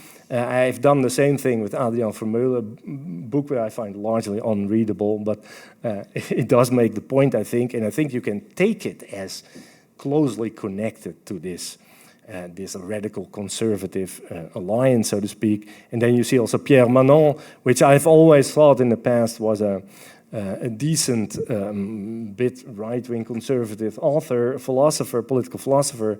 But after reading this book and a number of pieces around it, I've adjusted my position a little bit. I think there's actually a set of really problematic arguments there and a really problematic take on what natural law is supposed to be. Of course, there are very different positions there. And so, very briefly, these components, the past, clearly, liberalism is supposedly focusing on progress, on emancipation, increased inclusion. These positions are most of the times fixating on the past, either the national past, the Hungarian tradition or whatever, which then translated constitutional identity and stuff like that. But there's also much more, I think, concerning a dimension that is a kind of pristine, almost pre-human past that articulates to us, almost in a Platonic sense, the transcendental principles by which we are supposed to live. Well, in Vermeulen's common good constitutionalism, the common good has nothing to do with democracy. it's entirely constructed by a specific sort of intellectual reading of the higher principles that are supposed to indeed remain constant over time and give us the deeper insights of how our society should be functioning and what the ethics of our society are about. Sacred versus profane, a Durkheimian distinction, which I find also very useful. What you see in many radical conservative arguments is exactly putting the liberal argument upside down. What is sacred in liberalism, again, Hans Joas is very useful there, the sacrality of the person, is put upside down. It's actually profane in the radical conservative imaginary if you talk about the person in that sense. It's actually the collectivity that becomes sacred. It's these higher transcendental principles that are being sacred. It's what is natural. And that for a sociologist, this is really interesting, the natural relations between human beings that are sacred, which doesn't include all kinds of deviations around LGBTQI, etc., but there's much more that is supposedly being deviant from what is supposedly being sacred. Here you see briefly from Pierre Manon's discussion on natural law and human rights. It is indeed natural hierarchies that are sacred. And that means an awful lot of things about how we look at men and women in our societies, how we look at different sexual identities, and so on. There's also an interesting dimension on leaders, where indeed hierarchy is directly translated into a leader type of charismatic. It even makes me think of Kantorowicz's works on the double body of the king that stands, that taps its charismatic justification, legitimacy directly from God, so to speak. And indeed, for instance, from Mueller's work, and this is, I think, not from Common Good Constitutionalism, but another piece he wrote, where he says, I'm not in favor of minimizing the abuse of power as the liberals want to do it. I rather want to ensure that the ruler has the power to rule well. So that apparently means, for instance, what Trump yesterday fabricated in his AI video of how to deal with protesters in No King's Day, or the other day, I mean on Saturday. I mean, this is dangerous, I think, in terms of argumentation, in terms of hierarchical envisioning of our societies. Tolerance has exactly to do with positions, ideological positions in modern societies that allow for difference, that allow for different positions, or those that actually treat others, other standpoints as polluted, as not part of a pure human, natural society, as Eisenstadt, for instance, would put it. And again, you see a strong skepticism towards the idea of the individual human being as a value in its own right. It's rather human beings always already part of, which sociologically actually makes sense, but then turned into a totalizing vision of there are natural ways of doing things and there are not natural ways of doing things. And so, for instance, laws of marriage and filiation are supposedly the original laws of what the human world looks like. And you could say, yeah, but these are people that make radical statements in an academic book that nobody reads. But then I remember a recent referendum in a country called Slovakia, etc. And there you see that those forces on the ground actually promote this in very aggressive ways in different places in the world. A final element is universalism, why you might think the human rights, liberal human rights argument is the only way we can think about universalism, but this is clearly not the case. The radical conservatives also here try to put things upside down, saying that liberal universalism is imposing an abstract, non-natural human rights formatation of our societies, hence indeed critique of the European Court of Human Rights, for instance, hence critique on Jean Monnet professors as propagandists of the European Union, as was recently produced in a piece by the Matthias Corvinus Collegium. And the radical conservatives, they promote a very different type of universalism, indeed based on those transcendental, pure, natural principles of what they say human society is really about. And so, well, here a final example from Muller's work, indeed, criticizing liberalism as a mythology of endless liberation and proposing a very different view, but equally universal, equally supposedly relevant for any human society out there. And I'll leave you with the gray sky and dark clouds. I have been told by marketing people, etc., that being metaphysically pessimist doesn't help in terms of getting your message across. But I feel a bit like in this situation. Although I also see some dots of lights here and there. Maybe we can discuss that in the Q&A. Thank you so much. Thank you, Paul. I was looking your picture, and then we had also a very bad day here in Barcelona, but not anymore. So we have a little bit of, yeah. So thank you so much to all of you.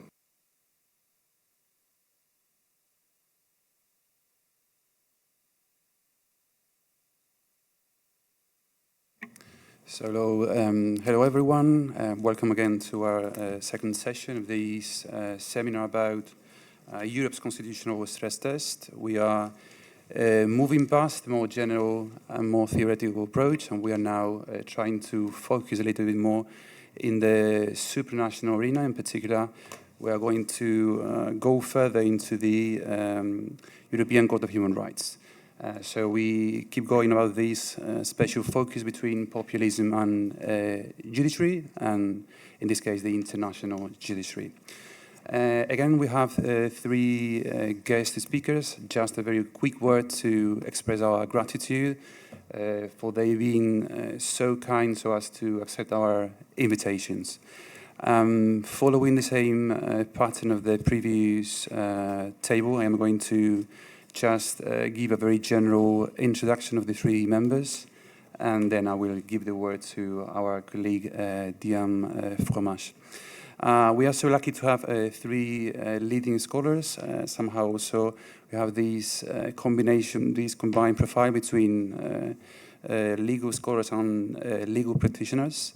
So that's going to be enrich our conversations today. We have today Professor Diane Fromage, she is Professor of European Law at University of Salzburg, and also she was telling me that some years ago, this was also the room where she presented her PhD dissertation. So it must be a very precious place for you. Good memories. Anyway. And then we're going to have Luis López Guerra, Professor Emeritus of Constitutional Law at University Carlos III de Madrid, and also former judge at the Spanish Constitutional Court, and also a former judge at the European Court of Human Rights. And last but not least, the third guest speaker in this panel is Johan Calvert, professor at University of Leuven and University of Speyer. Now it is time for our second guest speaker. I already introduced him in the previous presentation of the panel, so the floor is yours, Professor López Guerra. Okay, thank you very much. Well, the title of my intervention is the jurisprudence of the European Court of Human Rights on the independence of the judiciary in populist regimes. And to begin, I think that some clarification will be useful concerning the three concepts of the title, the terms populist regimes, judicial independence, and jurisprudence of the European Court. Well, the first one, populist regimes. Well, from the perspective of the literature on constitutional law, as Professor Blocher pointed out this morning, is some kind of a flu concept. It's a vague and controversial. Different criteria have been used to define populist regimes: ideological criteria, sociological criteria, like regimes which react against globalization, or legal constitutional criteria, mainly disregard for the separation of powers or distrust of judicial power. Overall, the concept seems to refer to regimes that, while still within the constitutional scheme of powers, show a definite tendency toward authoritarian behavior on the part of governments or even parliaments. Well, luckily, my task is facilitated because there is a reference to the jurisprudence of the European Court of Human Rights, and this jurisprudence refers to well-known cases of the widely designed as illiberal regimes, Hungary and Poland. And I also think, with some other authors, that the concept could be extended to another country, namely Turkey. So my communication deals with the jurisprudence of the court with respect to independence of the judiciary in these three countries. Well, with respect to the second term to consider, independence of judges, it might be taken into account that it might be subject to different approaches. On the one hand, Article 6 of the Convention refers to the right of the parties in judicial proceedings to an independent and impartial tribunal, according to the law. So this is a subjective right. This subjective right, or this concept of independence, can be seen from an objective or subjective perspective, but refers to the parties in a concrete judicial proceedings. A second approach of the concept of independence will refer a subjective right of judges.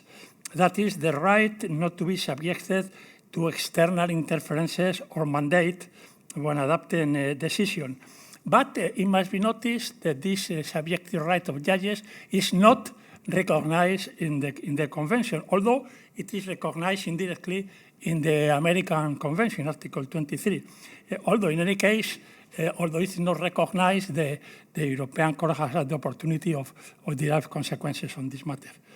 The third approach to this idea of independence would be a systemic requisite of any constitutional order in not only subjective rights of the parties in the proceedings of the judge.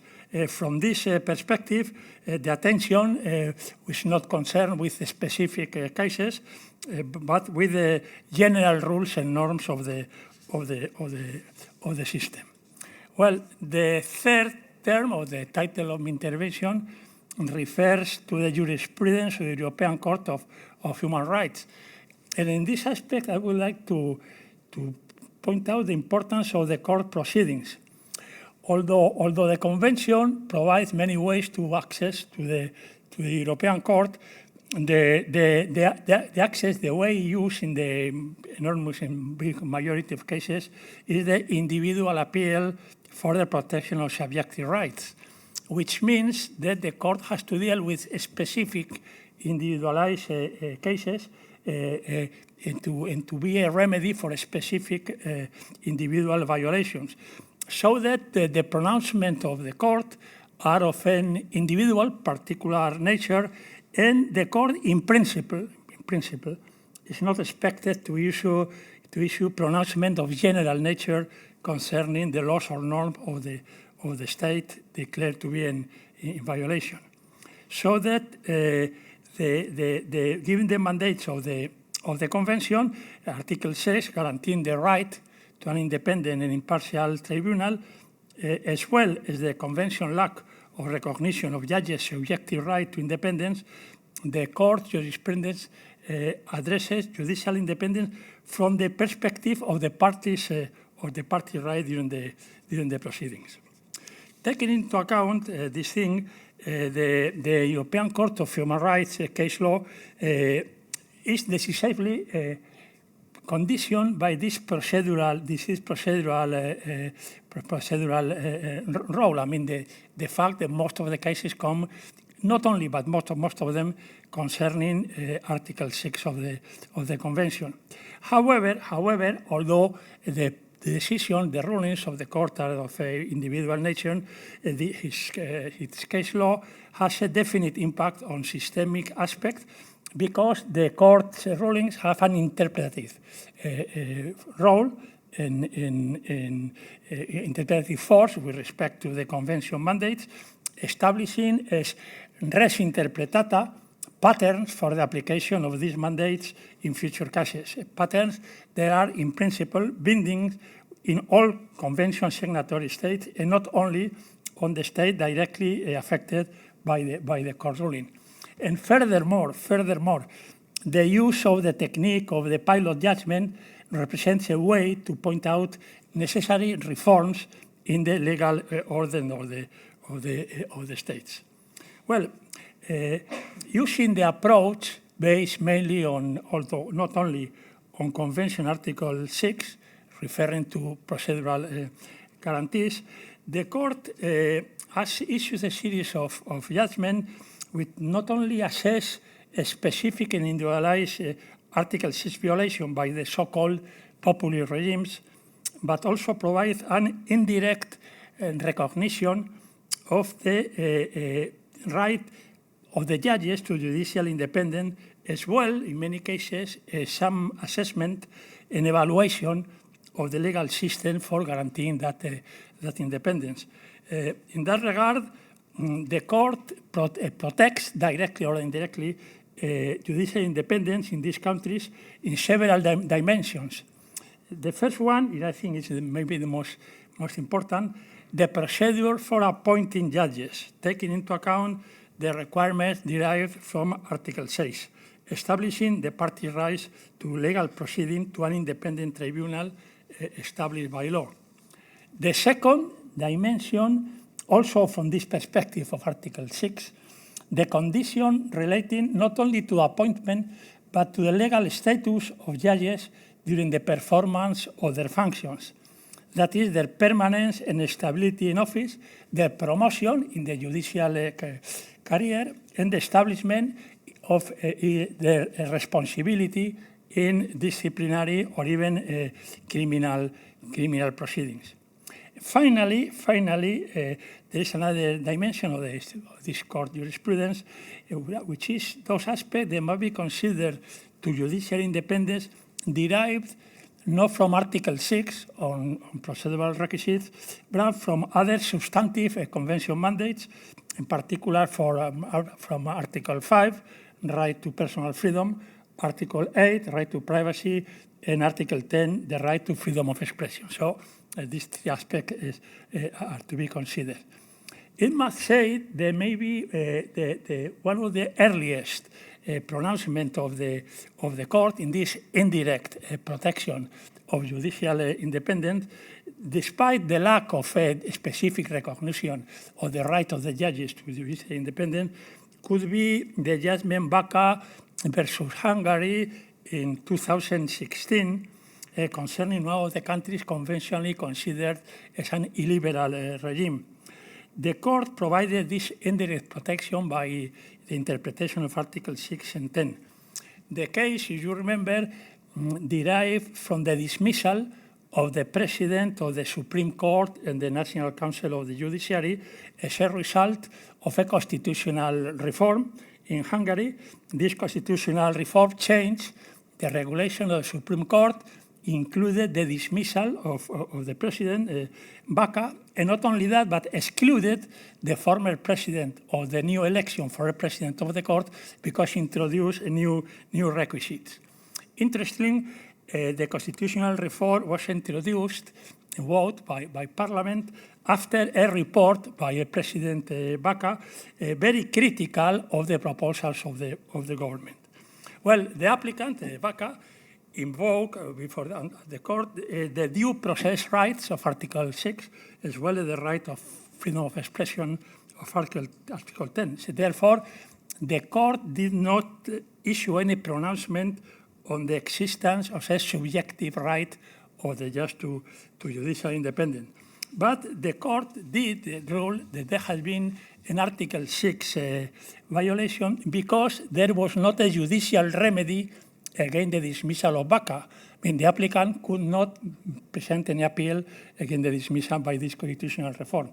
And furthermore, the court ruled out that there has been a violation of Article 10 concerning freedom of expression since the dismissal appeared, or seemed to appear, as a sanction against his official report to Parliament and his opinions contrary to government.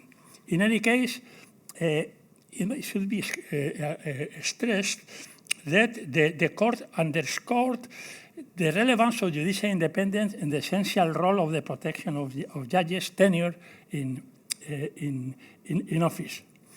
Well, this judgment, initial judgment, I see 2016 in Vaca, represents certainly a relevant step in the indirect protection of judicial independence according to Article 6 of the Convention, derived from the recognition of procedural and substantive rights in the Convention.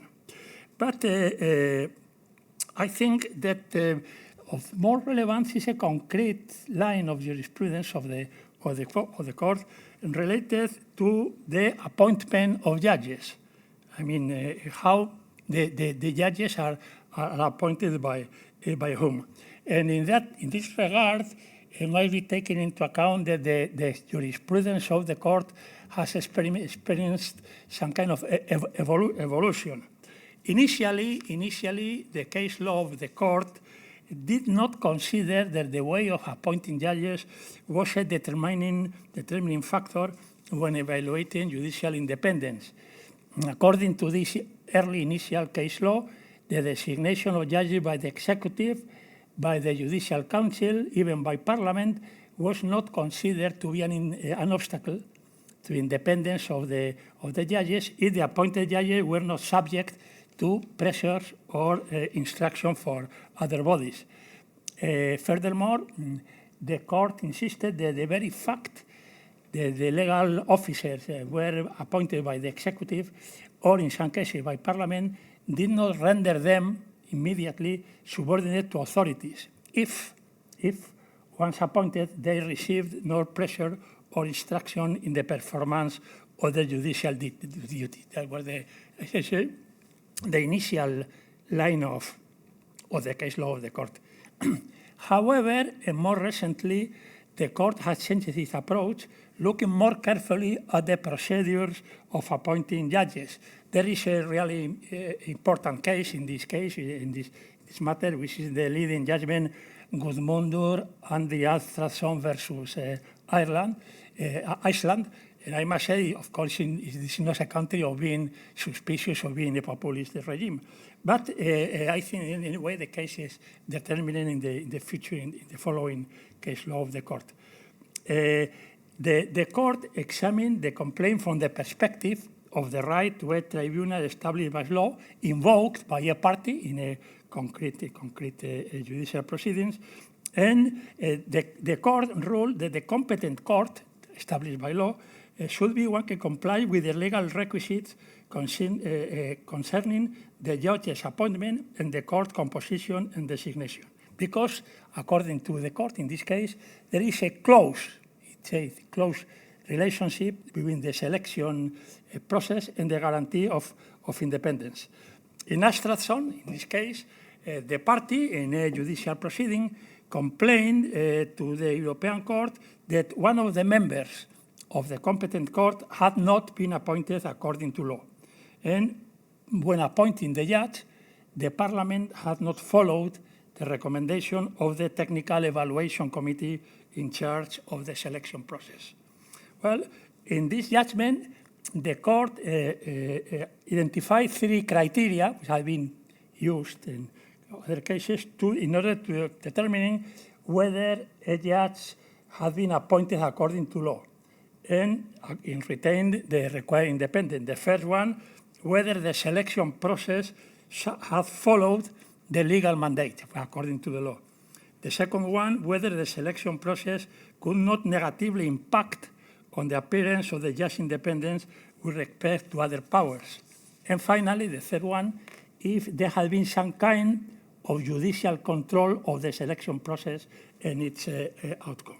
So, in this case, completely against Iceland, the court in Alfredsson concluded that this requisite had not been fulfilled, and therefore, in this case, there was not a court established by law. The court did not consider necessary to make a specific pronouncement concerning independence, since this, according to the court, was already included in its ruling on the right to a court established by law. So this right included the right to an independent and impartial court. Well, applying this approach from in abstraction, the European Court has had the opportunity to provide a series of criteria on the independence of judges with respect to what could be considered populist regimes. And initial application of the abstraction criteria with respect to the composition, this time, of the Constitutional Court in Poland could be found in Xeroflor versus Poland in May 2021. The complaint by the applicant was a private company referred to the composition of the Constitutional Court. The applicant had lodged a constitutional complaint to the Polish Constitutional Court, and it was declared inadmissible. Among other questions, then the applicant complained to the European Court of the violation of Article 6.1 concerning the right to an impartial and independent tribunal established by law.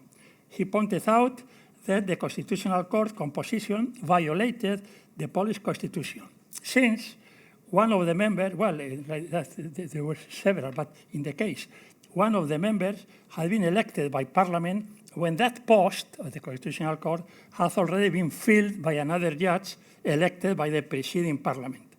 Well, according to the previous ruling of the Polish Constitutional Court, but mainly applying the abstraction criteria, the Strasbourg Court found that there had been grave irregularities in the Parliament's appointment of that judge, and thus the Constitutional Court could not be considered as an impartial and independent tribunal established by law. So it must be remembered in any case that the Polish Constitutional Court declared that the Strasbourg interpretation in Xeroflor was contrary to the Polish Constitution, so that now still, and we can talk about that later, there are some problems in the execution, the consequences of this Xeroflor on the composition of the Constitutional Court. Well, it was an initial case, but in the same year, a more, I think more relevant ruling with a wide projection in the Polish legal order was the case, the classical case already, Recerca versus Poland. The complaint to the European Court was posed by a party subject to disciplinary proceedings in the disciplinary section of the Polish Supreme Court. So it was not the Constitutional, but the Supreme Court. The applicant complained that the judges in this section had not been appointed according to law, and they were not, accordingly, they were not independent. Well, in Recerca, the European Court went further than in abstraction. It examined not only the regularity of the selection process, but in addition, and essential for this decision, examined the composition of the body conducting the selection. I mean, who made the selection, not only how, but only who did it. In this case, it was the National Council of the Judiciary, which proposed to the President of the Republic the judges to be appointed to a disciplinary session of the Supreme Court. Well, in order to decide the case, the European Court took into account several general points related to the Polish political and constitutional situation. First, the court noticed the fact the National Council of the Judiciary had been reformed so that its judicial members were now selected by Parliament, excluding the previous election by professional judges. The second point was the existence of specific irregularities in the parliamentary process of electing members of the National Council of the Judiciary. And finally, in following abstraction, the lack of any kind of means of judicial review of the appointment of the members of the disciplinary section of the Supreme Court open to the claimant. Well, following the criteria of abstraction, following also, must be said, the reasoning by the Court of Justice of the European Union in AK and others, the Strasbourg Court in Recerca concluded that the election of the members of the National Council of the Judiciary did not comply with the necessary requisite for guaranteeing the independence of the judges it selected, due to a political parliamentary interference in the process of parliamentary election. As a result, the disciplinary section of the Supreme Court could not be considered as an impartial and independent tribunal established by law. Of course, this conclusion in this individual case has profound consequences on the European Court case law subsequent, in many cases, relating to Poland, since generally the Recerca affects in a general way the Judicial Council appointment of any of Polish judges.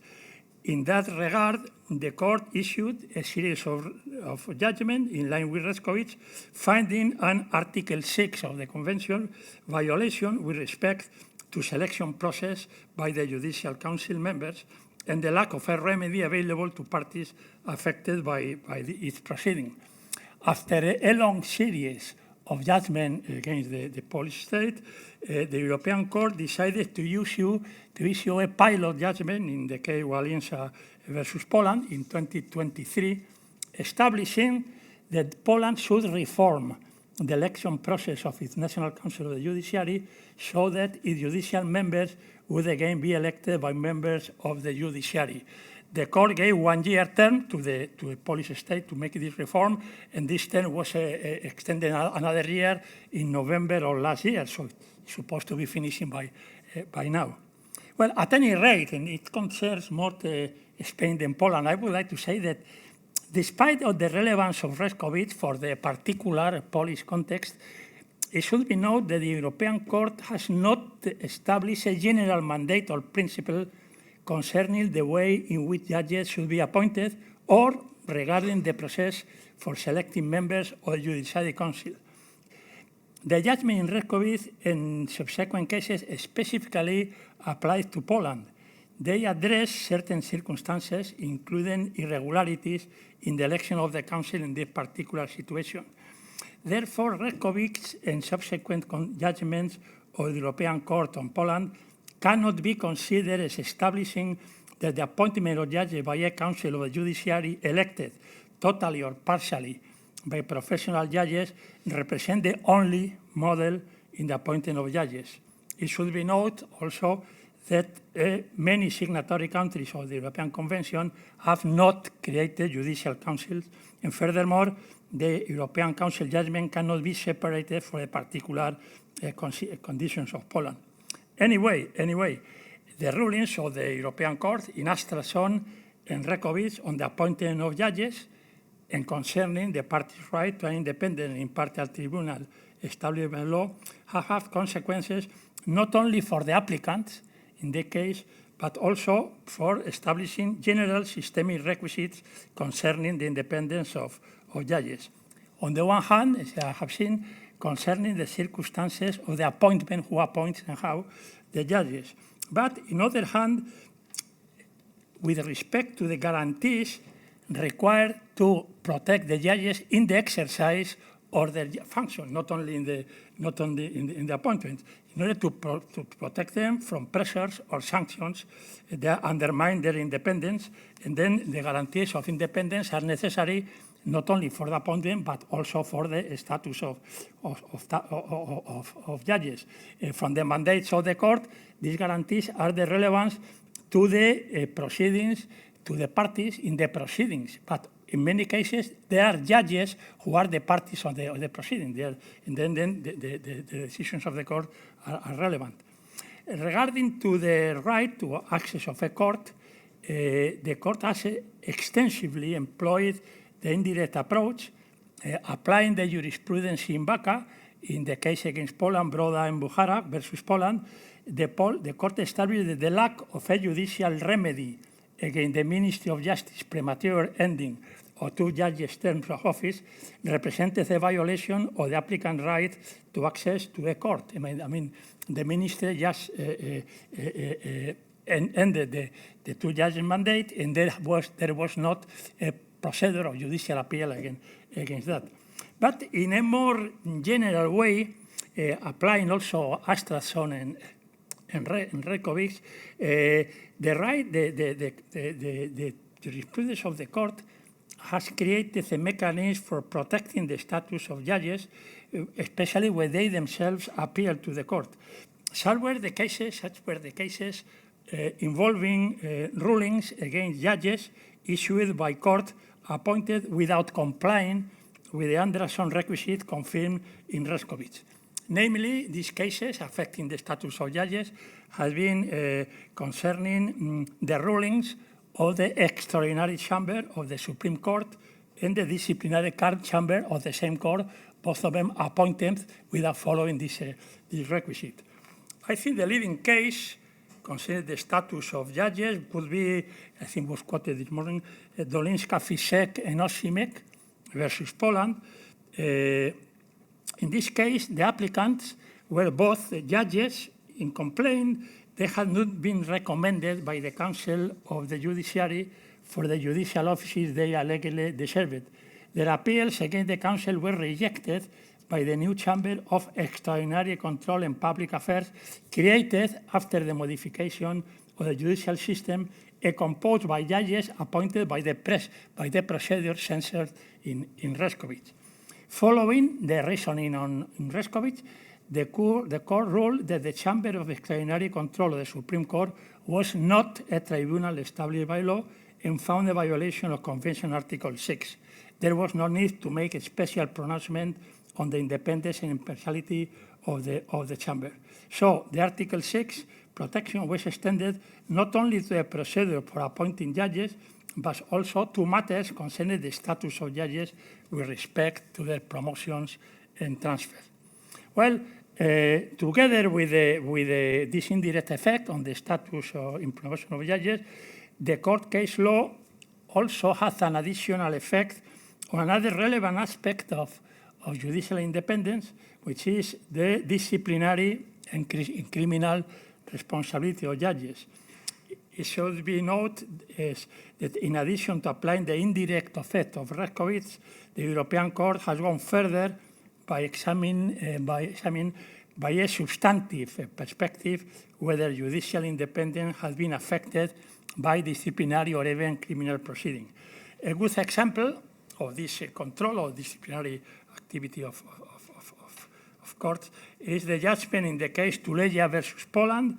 The applicant, a Polish judge, had been subjected to a series of preliminary disciplinary inquiries, one of them for his decision to submit a request to the Court of Justice of the European Union for a preliminary ruling on the new disciplinary regime for judges.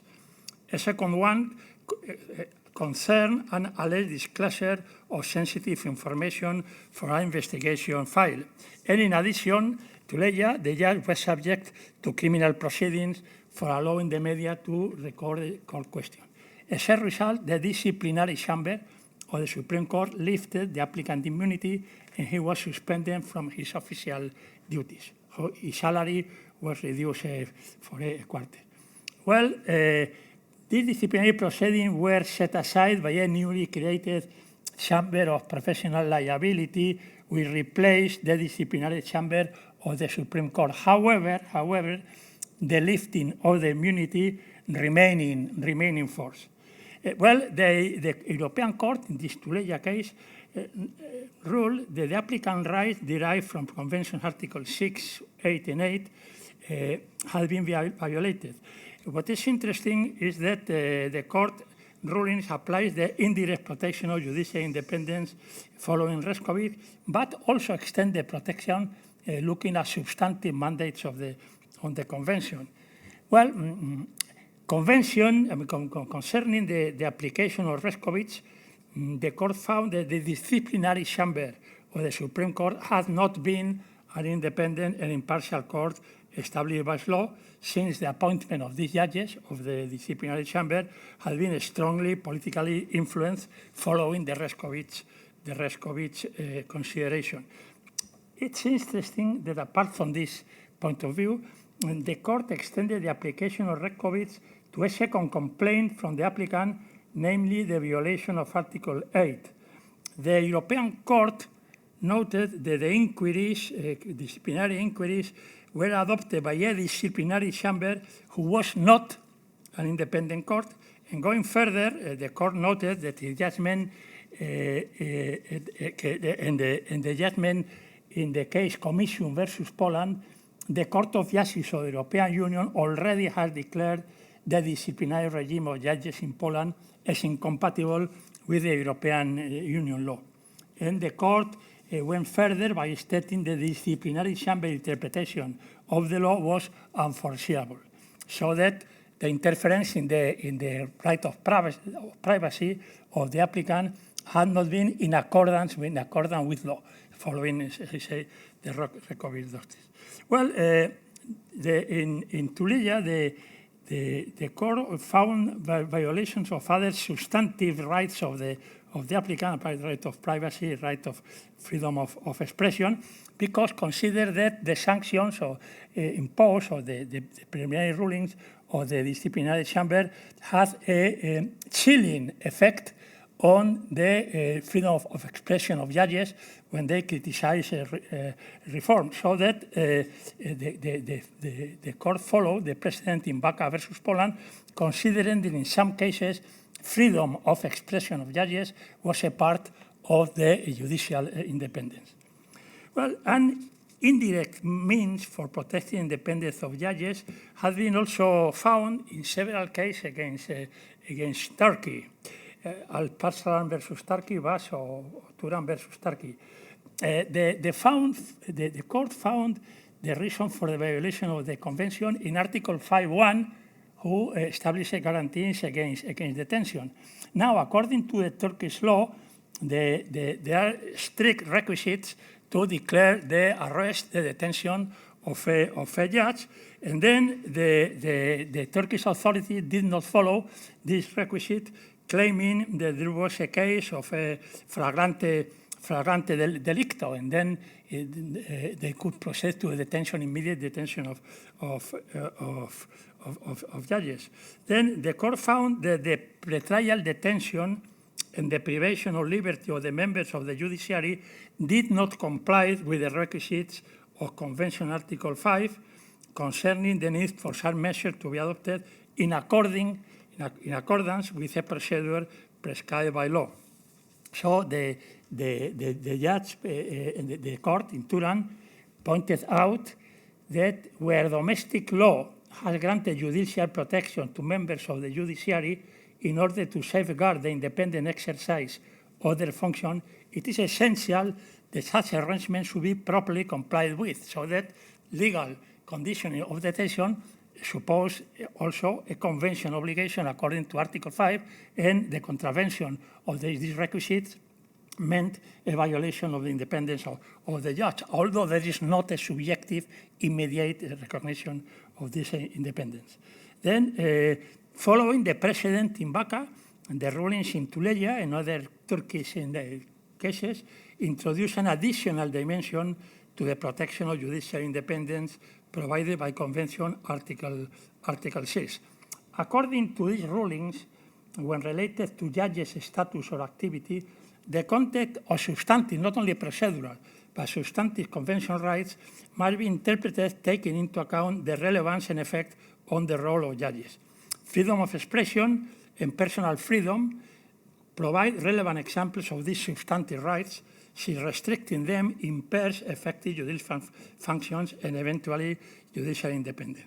In summary, to conclude, although the Convention does not recognize judges' subjective right to independence in their functions, the court case law has progressively provided several ways to protect judicial independence in illiberal regimes, not only from an individual perspective, but also from a systemic one.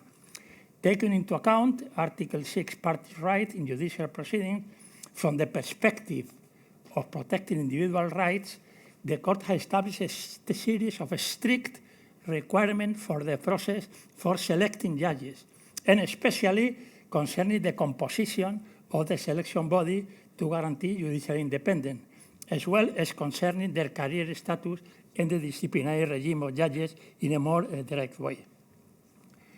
But this indirect individual protection has also developed a systemic dimension by means of the general effects of the court interpretation of the Convention and the use of the technique of pilot judgment.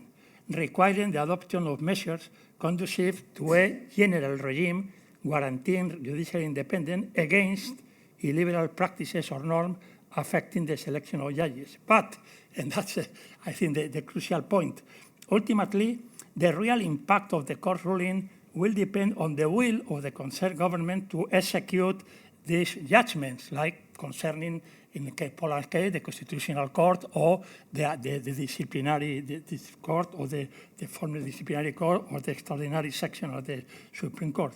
And lastly, it will depend not only on the will of the concerned government, but also on the international means for achieving and guaranteeing their execution. Well, thank you for attention very much.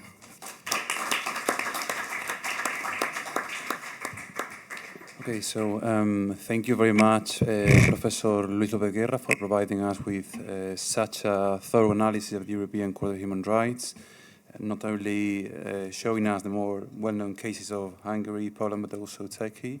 And somehow I start to see some commonalities between the first and the second intervention in this panel. According to what is the right intervention, what is the right role for the European Court of Human Rights in this general crisis of populism and judicial independence. Now I'm going to give the floor to Professor Calvert with an intervention with the title Populism, a Common Challenge for the European Courts.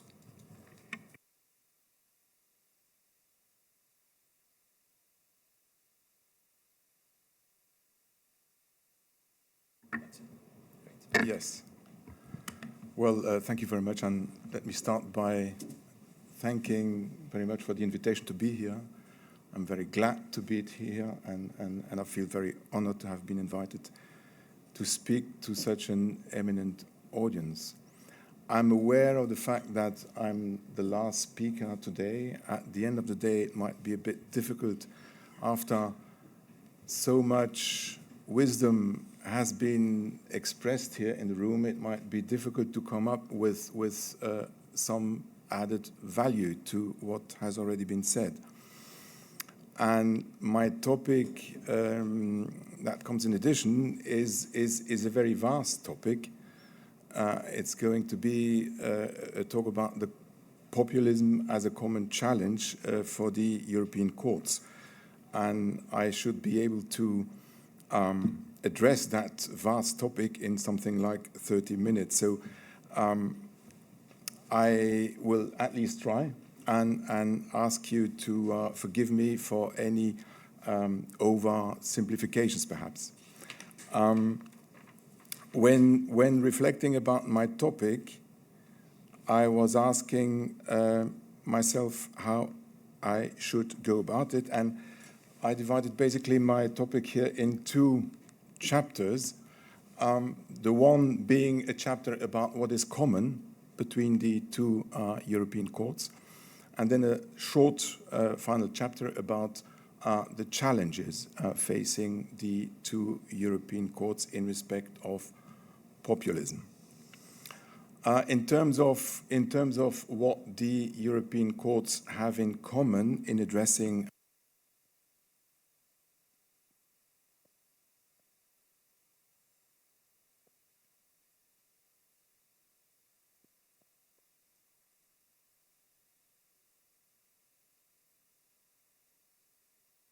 Okay. Yes, I think that should work, yes. I was asking myself what basically are the targets of the populist movements. And again, at the risk of oversimplifying things, it seemed to me that they have two main targets. The one are the democratic values, and the others are the democratic institutions. And it seemed to me that in respect of both targets, the European courts had developed a particular and perhaps differentiated strategy.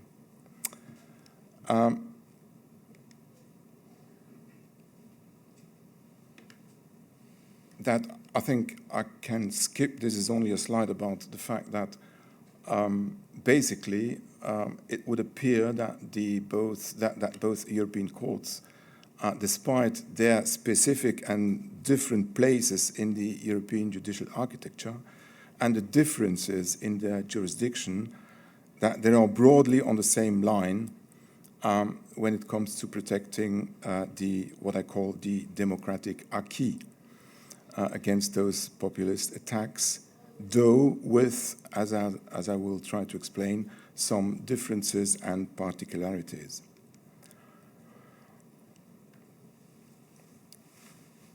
From a general perspective, as I said, I try to make a distinction between attacks against democratic values and attacks against democratic institutions.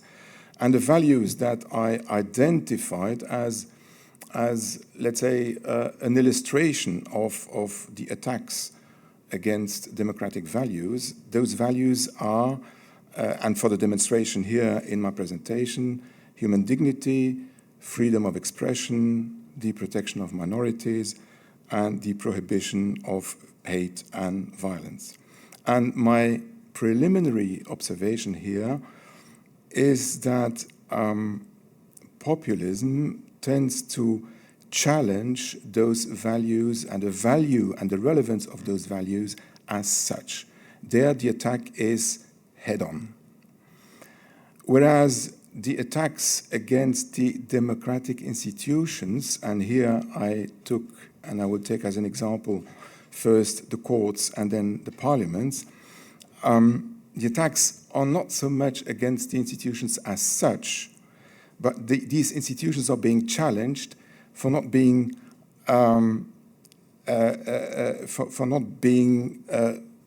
working properly. There is some sort of malfunctioning, dysfunctioning in the discourse of the populist movements. And in respect of these two different kinds of challenges, it seems the European courts have in common that they have developed some strategies or responses.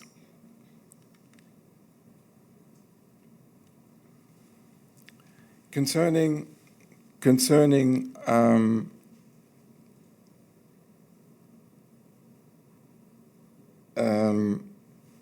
these two different strategies, what we can say, for a start, is that the strategy of the European courts in respect of the values, the democratic values being challenged, is, a strategy of no compromise, a strategy of upholding those values by highlighting their fundamental role in democratic societies, their fundamental role as hallmark of genuine democracies, as values as ensuring the democratic nature of European societies. So values as operating and as ensuring the democratic nature of societies. In terms of the institutions being challenged, I think the strategy there is a bit different. It is a strategy which consists of trying to ensure, through a number of safeguards, the transparent and fair operation of these institutions, with a view to fostering the confidence of the citizens in their institutions. So here, the strategy is focused on fostering or preserving trust of the citizens in the institutions. And we will see through a number of examples how the European courts go about this. And here, what comes here are a number of slides where I put side by side excerpts and quotations of the two European courts on the same principles or the same values. And this will give us, let's say, the opportunity to compare briefly the content of those respective positions. And we will see that on the substance, the two courts are broadly on the same line, even though there are some differences in the formulations. But as regards the substance, we have indeed a common approach by the European courts. And it begins, of course, with the importance of the rule of law as the overarching principle on which democratic societies are based. And here we have a number of quotations, both from Strasbourg and Luxembourg, underlining the value and the key function of the rule of law. You see that here the Strasbourg Court talks of the rule of law as being one of the fundamental principles of a democratic society. In another judgment, the court refers to a rule of law as one of the fundamental components of European public order. And we have broadly the same kind of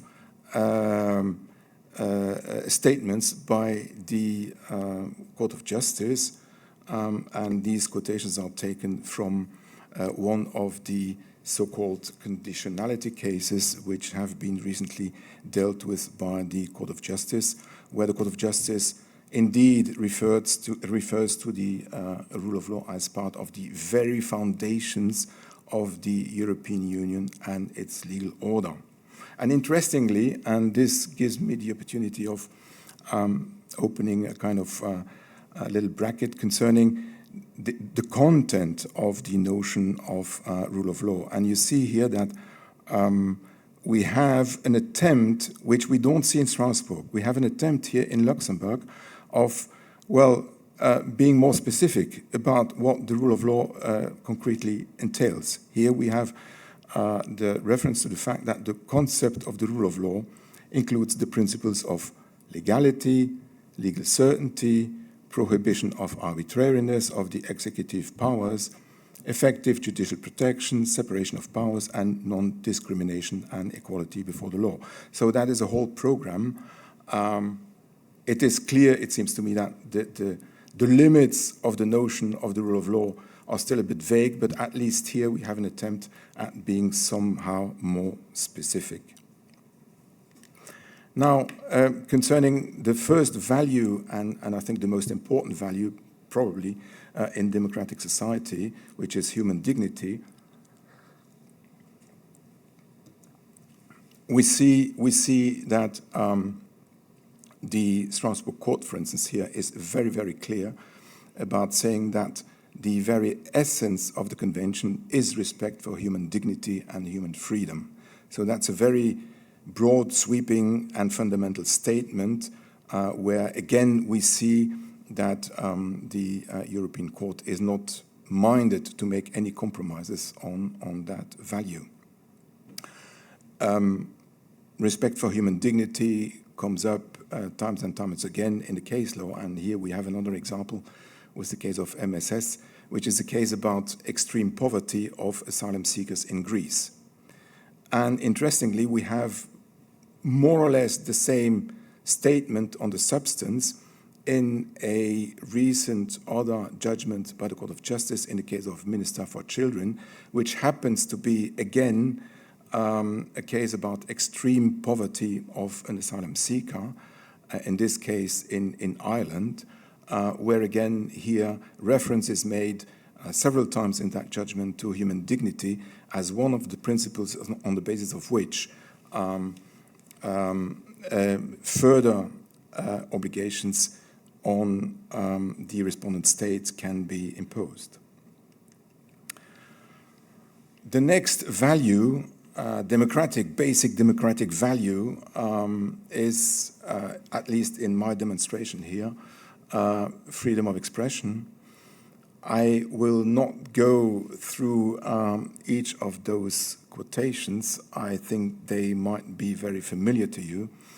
I would just draw your attention to the fact that whereas the well-established case law on freedom of expression in Strasbourg is well known and goes back to the very beginning of the activity of the Strasbourg Court, The Luxembourg positions on the same issue are more recent, but they have I would say they have the advantage that the Court of Justice in Luxembourg drew a lot on Strasbourg case law. And this is manifest in the case which might be rather well known here in Spain, because it concerns the Real Madrid football club, where there was a problem with an article by a journalist about a transfer operation here with that football club. And we see that with slightly different terms, we have on the substance the same position expressed by the Court of Justice, which refers to freedom of expression as one of the essential foundations of a pluralist democratic society, and is one of the values on which, under Article 2 of the Treaty on European Union, the European Union is founded. And in addition, and rather sweepingly, the Court of Justice uses the criterion of the strict necessity as being relevant in freedom of expression cases, and that brings indeed the Luxembourg case law rather close to the Strasbourg case law. Protection of minorities is very important in Strasbourg. But here we see that there is, for the time being at least, no pendant in Luxembourg. So that may come, I don't know. But very interestingly, we have a very important statement by the Strasbourg Court in the recent case decided on climate change, the Swiss case, the Verein Klimaseniorinnen versus Switzerland, where the court says judicial intervention. And that, I think, is perhaps also not only relevant in respect of the protection of minorities, but also in respect of the separation of powers. It's a very important statement in a very important judgment. The court says in paragraph 412, judicial intervention, including by this court, cannot replace or provide any substitute for the action which must be taken by the legislative and executive branches of government. However, democracy cannot be reduced to the will of the majority of the electorate and elected representatives in disregard of the requirements of the rule of law. So here we have a strong statement to the effect that the rule of law entails A, respect for the separation of powers, and secondly, respect for the minorities in democratic societies. We have also something about the protection of minorities on the EU side, but not by the Court of Justice, but in Article 2 of the Treaty of the European Union. Last democratic value that I wanted to explore here is and I think that is also very relevant in respect of populist movements, and that is the prohibition of hate and violence. And here too, the Strasbourg Court is very clear about the fact that there is no protection under the Convention for hate or incitement to violence. Of course, the Strasbourg Court, and that has been directly or indirectly already addressed here, the Strasbourg Court cannot prosecute itself those speeches and incitements of violence. But what the court can do is deny the protection of the Convention for the benefit of those attitudes. And what is interesting is that in a case which is already older, actually, we see also that the Strasbourg Court extends this kind of position to political parties. And here, I think this is also a statement which, in respect of populism, I think is very relevant, where the court says, and that is in the case of Refah Partisi versus Turkey, which is already an older case, a political party may promote a change in the law or the legal and constitutional structures of the state on two conditions. Firstly, the means used to that end must be legal and democratic. Secondly, the change proposed must itself be compatible with fundamental democratic principles. A political party whose leaders incite to violence or put forward a policy which fails to respect democracy or which is aimed at the destruction of democracy cannot lay claim to the Convention's protection against penalties imposed on those grounds. So here you have a bit of a defense of democracy. In German you would say it's the wehrbare Demokratie, the democracy defending itself. We don't have much on this score in the case law of the Court of Justice, but we have something recently included in the Digital Services Act, where the possibility is opened for a control about illegal hate speech or cyber violence. So much for the protection and the upholding of democratic values. Now, concerning the strategy of the European courts in regards of the democratic institutions, as I said, I would like to start with the courts, but I will not repeat what has already been very, very competently and exhaustively presented by Mr. Lopez Gora, the former judge, and my former neighbor in the Strasbourg building. There is indeed between, and that is certainly the judicial independence is certainly one of the areas where there is the biggest and the most extensive convergence of case law between Strasbourg and Luxembourg. There is simply, on the basis of two different notions, one being the effective judicial protection and the other being the fair trial, there is an agreement on the fact that the rule of law and the separation of powers is key here. And the emphasis of both courts is on the effectiveness of the judicial protection. Luxembourg argues with the effectiveness of the judicial protection. Strasbourg argues with the fairness, but in substance, the same reality is meant. And what is that reality? Well, the fact that the courts must be preserved and protected against outside pressure. And therefore, they should be established by law, and they should be independent and remain impartial. And the purpose of that, and this is a very interesting idea perhaps, and this is perhaps a little bit of added value on my side to what has already been addressed so competently during the day today. The concern, a very important concern in Strasbourg and also now in Luxembourg, is preserving the trust of the citizens. Confidence in democratic institutions, confidence in courts, confidence in parliaments also. And perhaps this notion of ensuring the trustworthy of democratic institutions for the citizens merits being a bit more explored as a kind of strategy against populism. We can discuss that perhaps during the question and answer session. Right.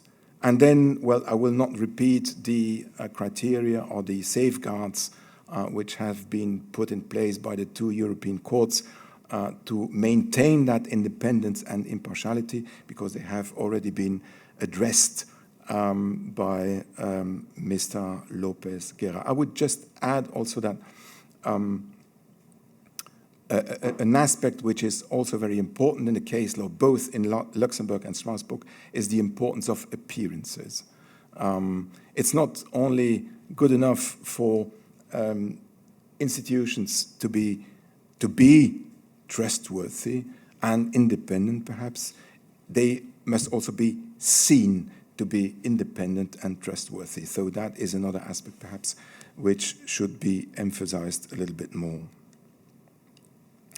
But what is interesting, perhaps, and here again, as a bit of added value, perhaps, to what has already been said, are the specificities of the Luxembourg and Strasbourg case law concerning judicial independence. And indeed, I think these case law are very complementary, basically. But we see that every now and then, one of these courts emphasizes one aspect in addition to the others. And one such example taken from the case which has already been presented by Mr. Lopez Guerra is the fact that the court in Strasbourg insists on the fact that the selection of judges should be based on merit.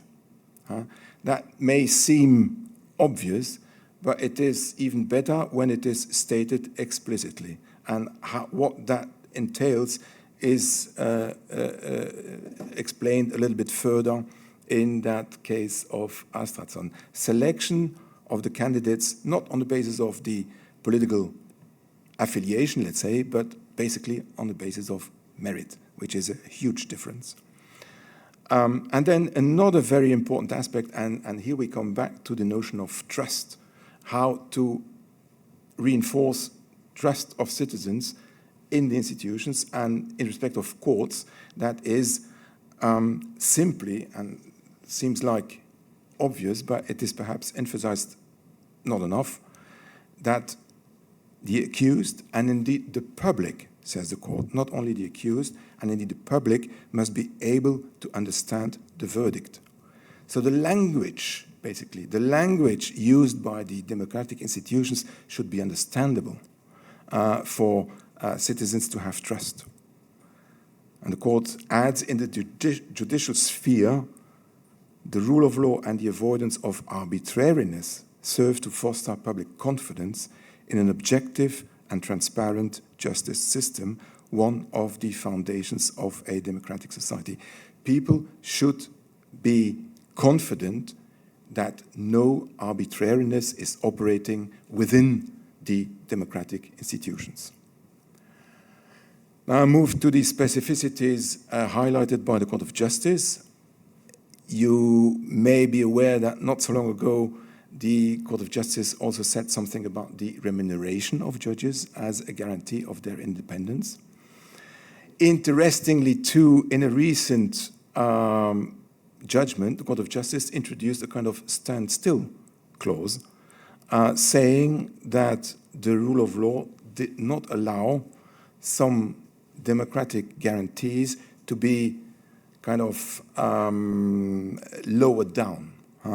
That is being said here in this quotation of the case of Lita, where the court says, the member states are thus required to ensure that their legislation on the organization of justice does not regress in relation to the value of the rule of law by refraining from adopting rules which could undermine the independence of judges.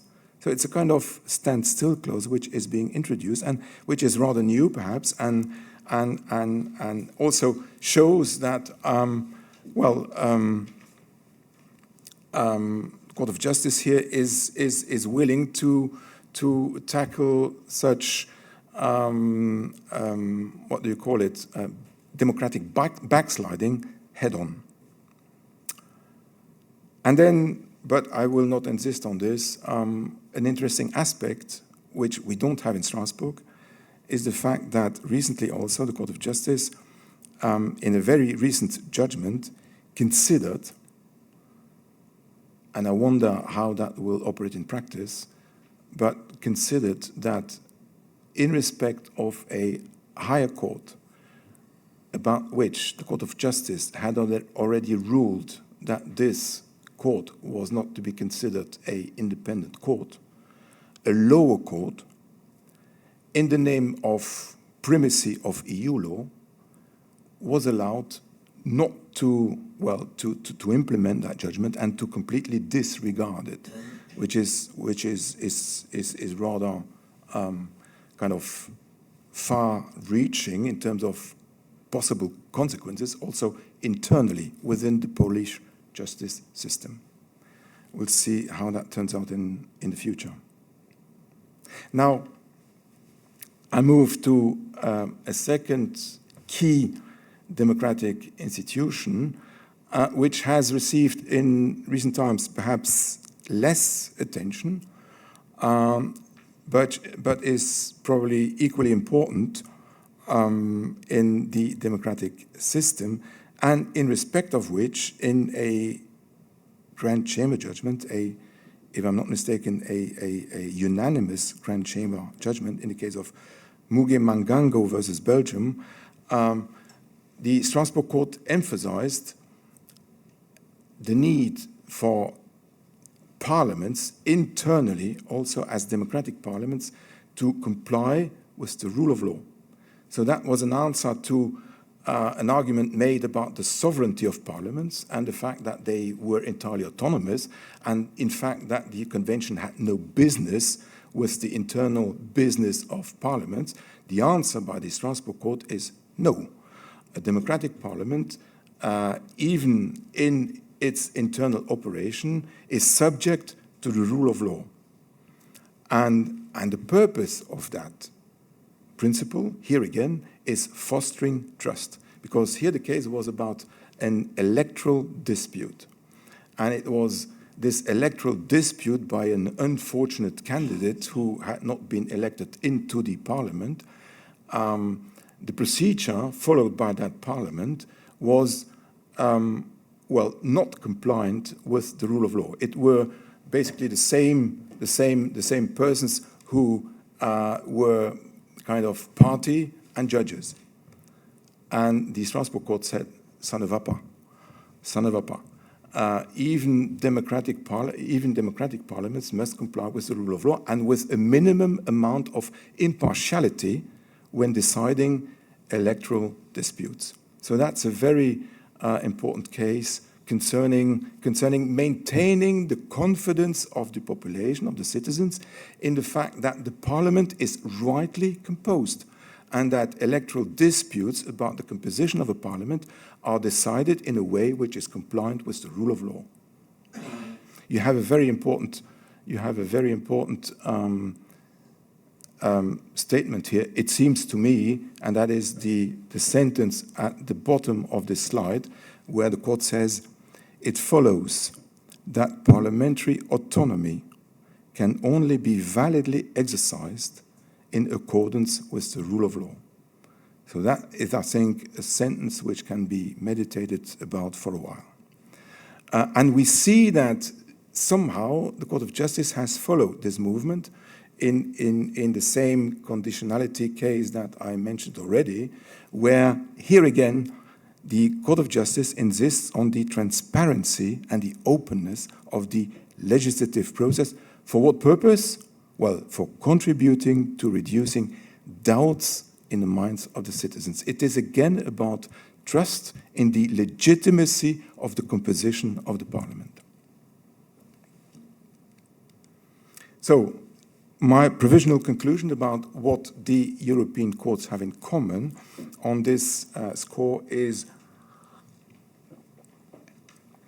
can be summarized in a few points.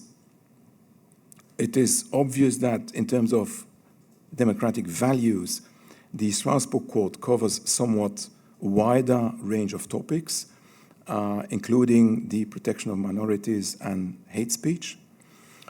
But on the substance of the topics which they have in common, there is broad consensus, as I said already, despite slight differences in the formulations. And I think it is worth emphasizing this because this convergence is not self-evident between Strasbourg and Luxembourg. It should be certainly commended, and it is very important.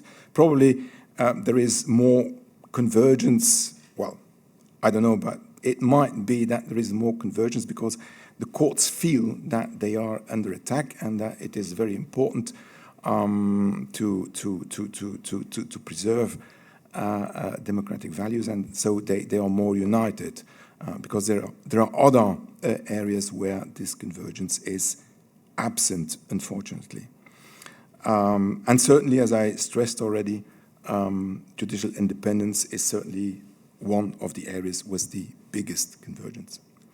Now, I move quickly to the challenges ahead of the European Court. I have three, basically.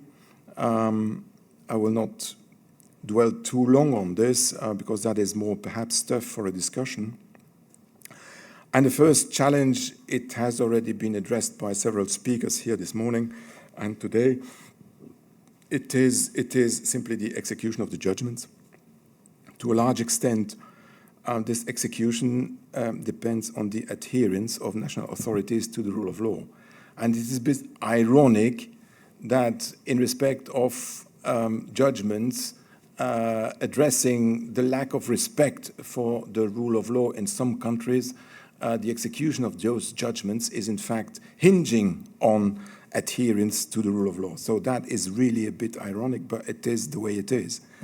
And this is especially true, and I think that was, if I remember well, it was addressed by Diane Fromage.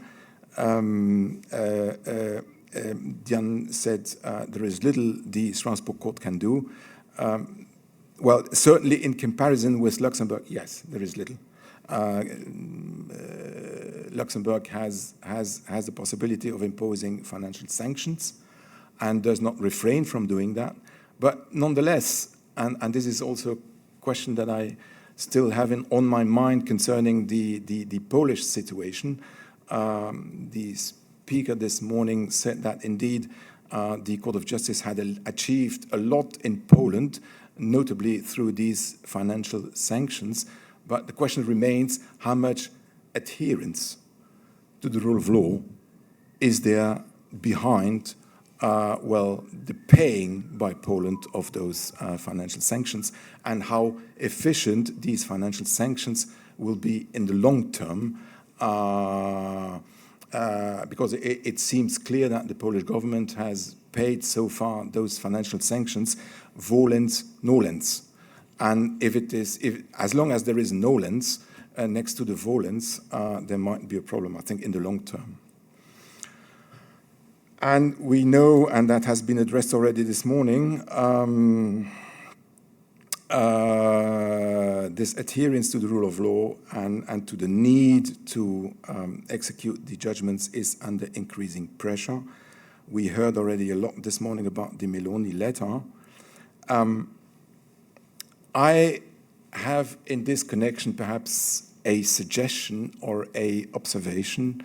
When I look at the case law that I just presented to you, it seemed to me that in the present circumstances, there is too much assertion and not enough explanation.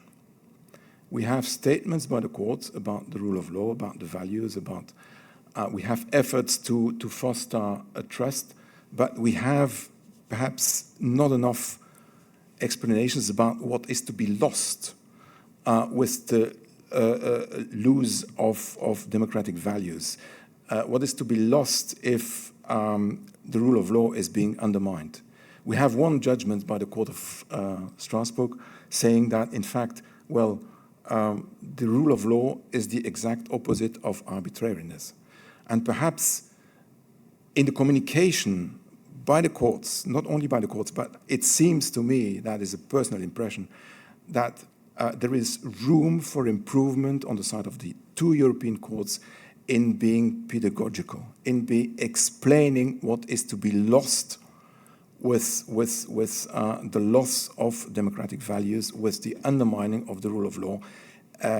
And what I find extremely illustrative is the fact in this connection that recently Marine Le Pen, who is one of the leaders of the French populist movements and has ambitions to become the next French president, that soon after she had been convicted for mal dealing with European funds and was imposed a ban on her capacity to stand for election in the next 5 years, she went to Strasbourg.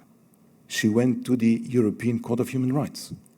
Of course, she lost her case. But suddenly the European Court of Human Rights was worth a visit by Madame Marine Le Pen, which is extremely telling. From the moment where people are personally concerned and have rights to lose, then and lost their case in their own country, then they remember the existence of the European Court of Human Rights. I find that very telling. Very briefly, two other challenges. Misinformation and fake news is another challenge. Why do I address that? Well, because it seems to me that much of the populist movements and much of the populist success is based on fake news and misinformation, superficial information.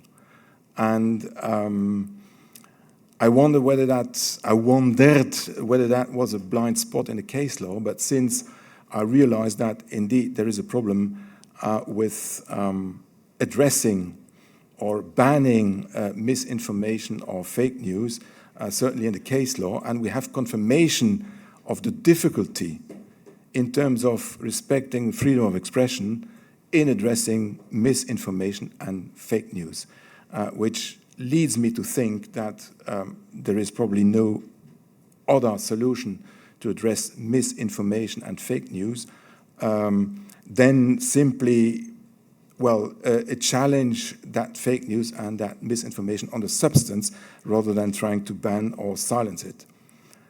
This Meloni letter, for instance, is also such a superficial presentation of the situation.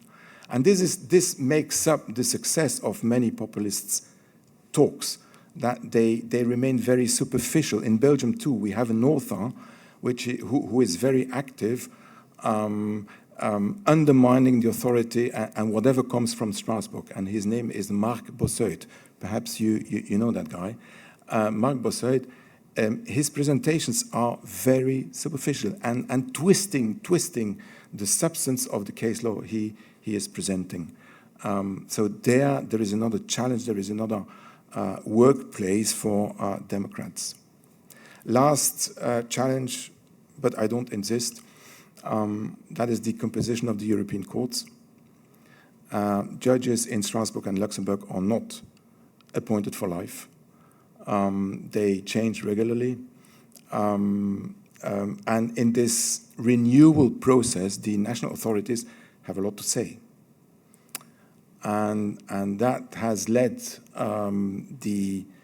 at least as far as I know, the Strasbourg screening panel, but here I talk under the authority of who is now the president of that panel, but that has led the screening panel in Strasbourg to reject a number of lists which were presented by national authorities. But the mere fact that lists had to be rejected by that panel shows the importance and the huge role of that panel in maintaining the right composition of these European courts. Now, the composition is still okay, but we can only hope that there will be still a sufficient number of governments up to their responsibility in selecting candidates for the job in Strasbourg, as well as in Luxembourg, and a competent and defensive or democratically composed panel to screen those candidates.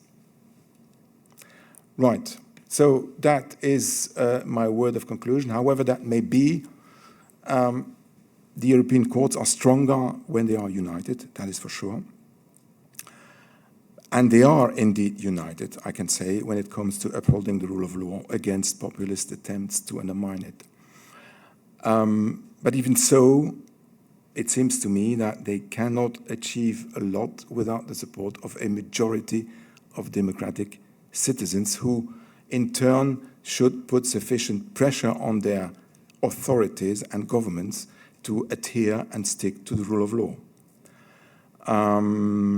But even so, the upholding of democratic values, and for that reason, because of the need for that support of a majority of democratic citizens, well, the upholding of democratic values and protection of the institutions is as much a challenge for the citizens as it is for the two European courts. And with that, it only remains for me to thank you and to mention my little blog on a comparative blog where you find more information and more posts on the interplay between the European Convention on Human Rights and EU law, between the Strasbourg and the Luxembourg Convention. You're welcome to visit my little blog. Thank you very much.